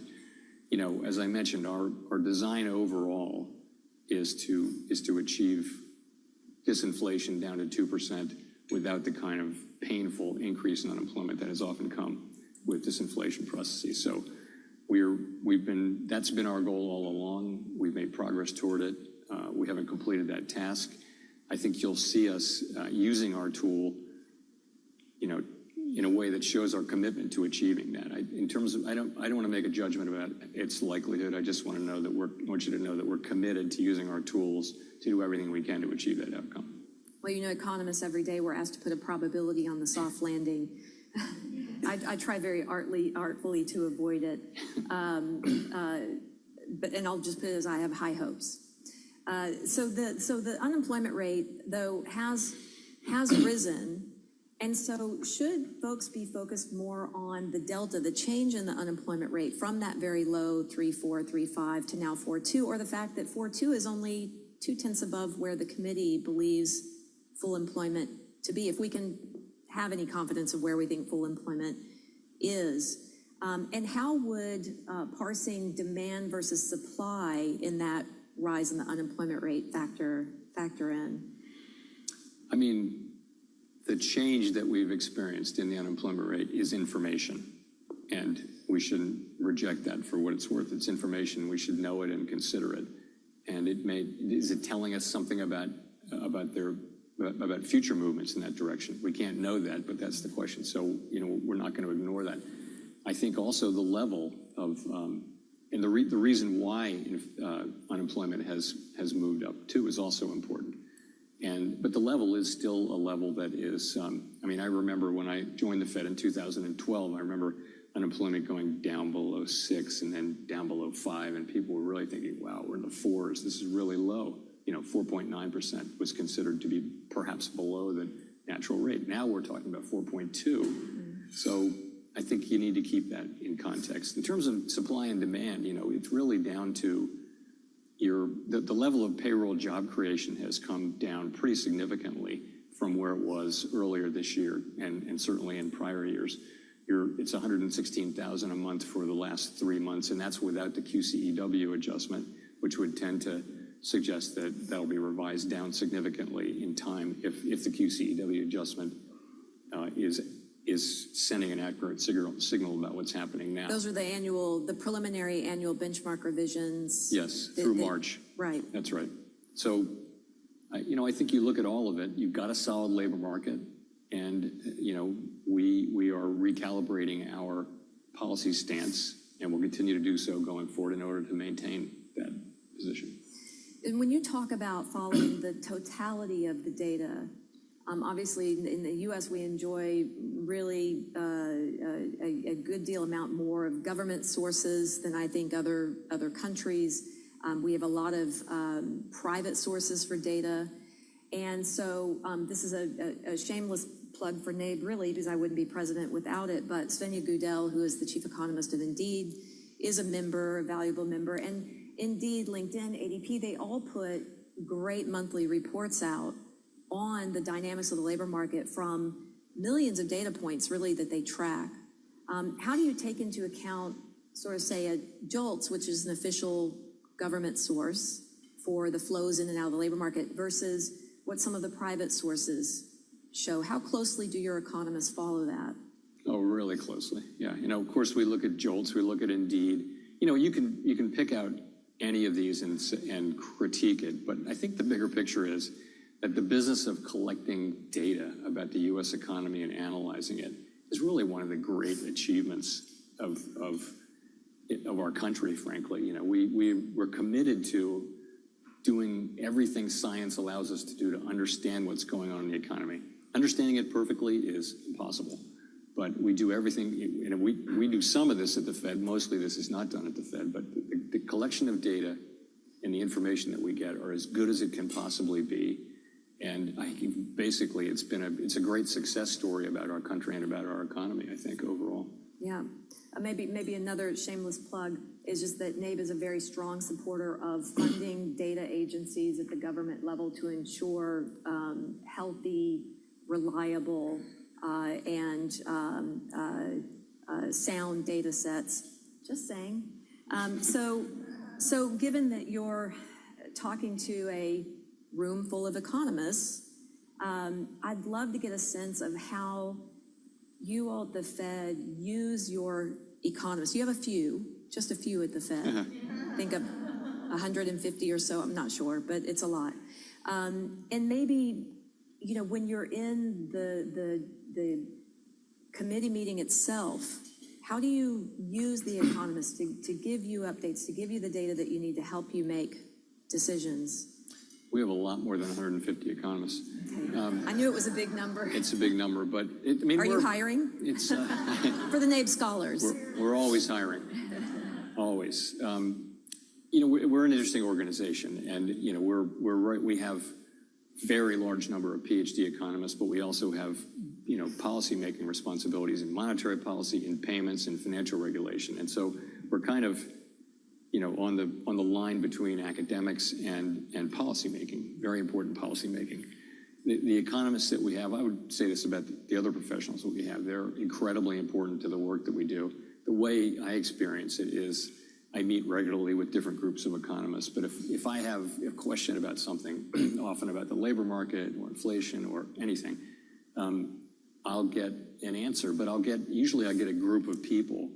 And these will turn out to be people who have spent, 30 years or 20 years, thinking about that very question. And there might be 2 or 3 different opinions or way to approach that problem in the room. So people, they feel free to disagree with each other. And they also feel free to disagree with us, with the policymakers. And we feel free to disagree with them. I mean, it's a very healthy dynamic. But, these are, so many of these people. They're wonderful people. They're incredibly committed public servants. I'm deeply honored to get to work with these people, and I think I think the Fed is a great place to work for an economist. One of them said to me, one of the most senior ones said, if all we could do around here was just sit around and analyze and talk about the economy, we'd have the best jobs in the world. All the policy making is hard, but ultimately it's really fun and enjoyable to analyze and discuss the economy. We could all spend our whole lives doing that, but we have other responsibilities too. Just a few. You could probably relate to that. Yeah. Well, I think even you and I have a conversation where you said, I like nerding out with the economists, and we appreciate that. Yeah. I'm glad that you do. I speak economies. You speak economist, yeah. It's a whole different language. So in our last minutes here, sandwiched between you and Alon Collette at the lunch table, lots of talk around. I hear guitars, I hear blues music, I hear comparing every band that's your favorite and albums, and I feel like that's been the conversation of this whole conference. As Alon said, we were at the Johnny Cash Museum last night. Nashville is just a phenomenal place, and so if you were to be able to stay over, what would you do this evening in Nashville? I would certainly visit the Patsy Cline Museum and the Johnny Cash Museum. Big Patsy Cline fan. I like this kind of music. I like music way too much. The other thing is there's a band that it turns out Alon's going to see tonight called the Time Jumpers, and it's basically the best studio musicians in Nashville and hence in the world, really, in the kind of music they play. And they play at a place called Third and something or other. Third and Lindsley. But it's an excellent band. Vince Gill sits in as the lead singer, but he's not always there. Anyway, that's what I would do. And I've got to come back because I've been a fan of that band for 10 or 15 years, and I've never seen them live. So, well, in about 15 minutes, it's going to be sold out.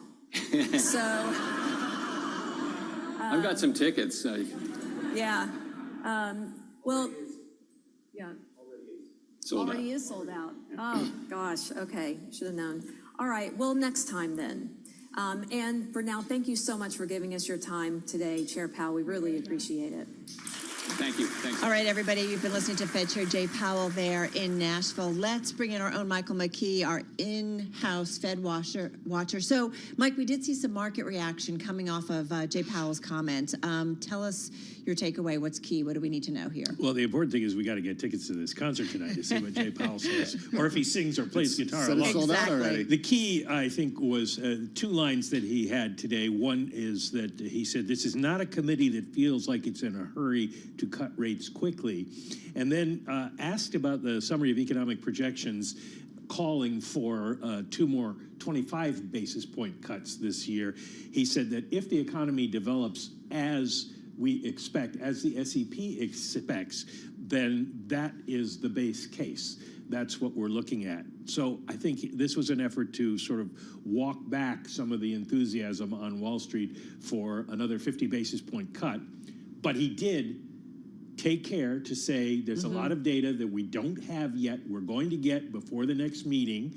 And interestingly enough, he was asked, what if you get the jobs report for October and you're in the blackout period? And he said, that'll affect our decision.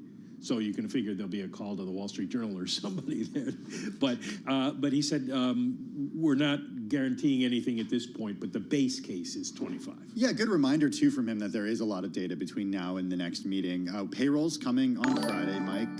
What else is the Fed going to get to work into its decision-making process between now and the next decision? Well, they're going to get a CPI report coming up on the 12th, and then they get a PCE report and the first read on GDP for the third quarter in just at the very end of October as well. So they've got that data.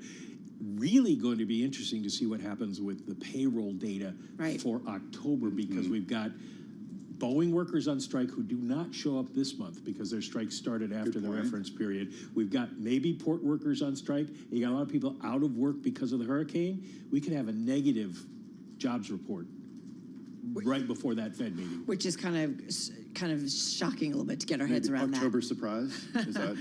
I've had enough surprises for 2024. All right, Michael McKee, thank you so much. Bloomberg News international economics and policy correspondent, our own Mike McKee here in studio. Hey, we want to get to one company definitely on our radar. We're talking about Carnival. Shares were down as much as 6.5%, the most intraday since early August. The cruise line operator forecasted adjusted EBITDA for the fourth quarter of about $1.14 billion, slightly below consensus estimates of $1.15 billion.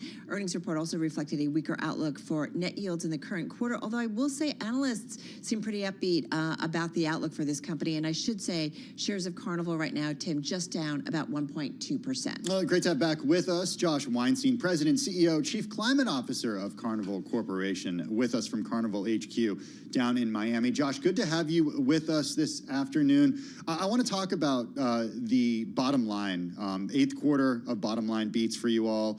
Investors still focusing on that slightly below consensus outlook for adjusted EBITDA. Stock not down as much now as it was earlier in the day, as Carol just mentioned. Tell us about the quarter that was, and perhaps most importantly, the outlook. What are you seeing? Yeah, hi. Thanks for having me. I don't usually follow the Fed chairman, so this is a big thrill. Tell them to go check out Jack White. Yeah, Jack White in Nashville. Thank you for your patience. We so appreciate it. No, it was interesting. Well, we'll talk about the third quarter first, and as I've been able to say for the last several quarters, it's record. We just hit a record for revenues, for revenue yields, for operating income, customer deposits, bookings 2 years out. So right up and down our business, it's records and strong demand. So we ended the third quarter up about 8.7% in our yields year over year, which was strong. And at the same time, we held our costs flat, which was also good to note, and that resulted in, like I said, a record quarter. And as we were able to adjust our full year guidance, we did that for the third time this year, and it's going to take us up to about $6 billion of EBITDA, which again, to use a broken record word, it's a record. And so we're expecting much more as we get into the fourth quarter and then beyond. You know, Jay Powell, Fed Chair, obviously, that you just listened to. I am curious, Josh, in terms of macro, what matters in terms of Fed policy for you and what's going on in terms of the interest rate environment? He did also talk about the savings rate, suggesting consumers can continue spending, which we want to get into too, in terms of, it seems like consumers are certainly still spending on cruises. But give us macro, give us consumer spending, how you would describe it all. Well, for us, the word's going to be robust. You know, I mean, we've been living through this cycle with everybody else. We've lived through the high inflation.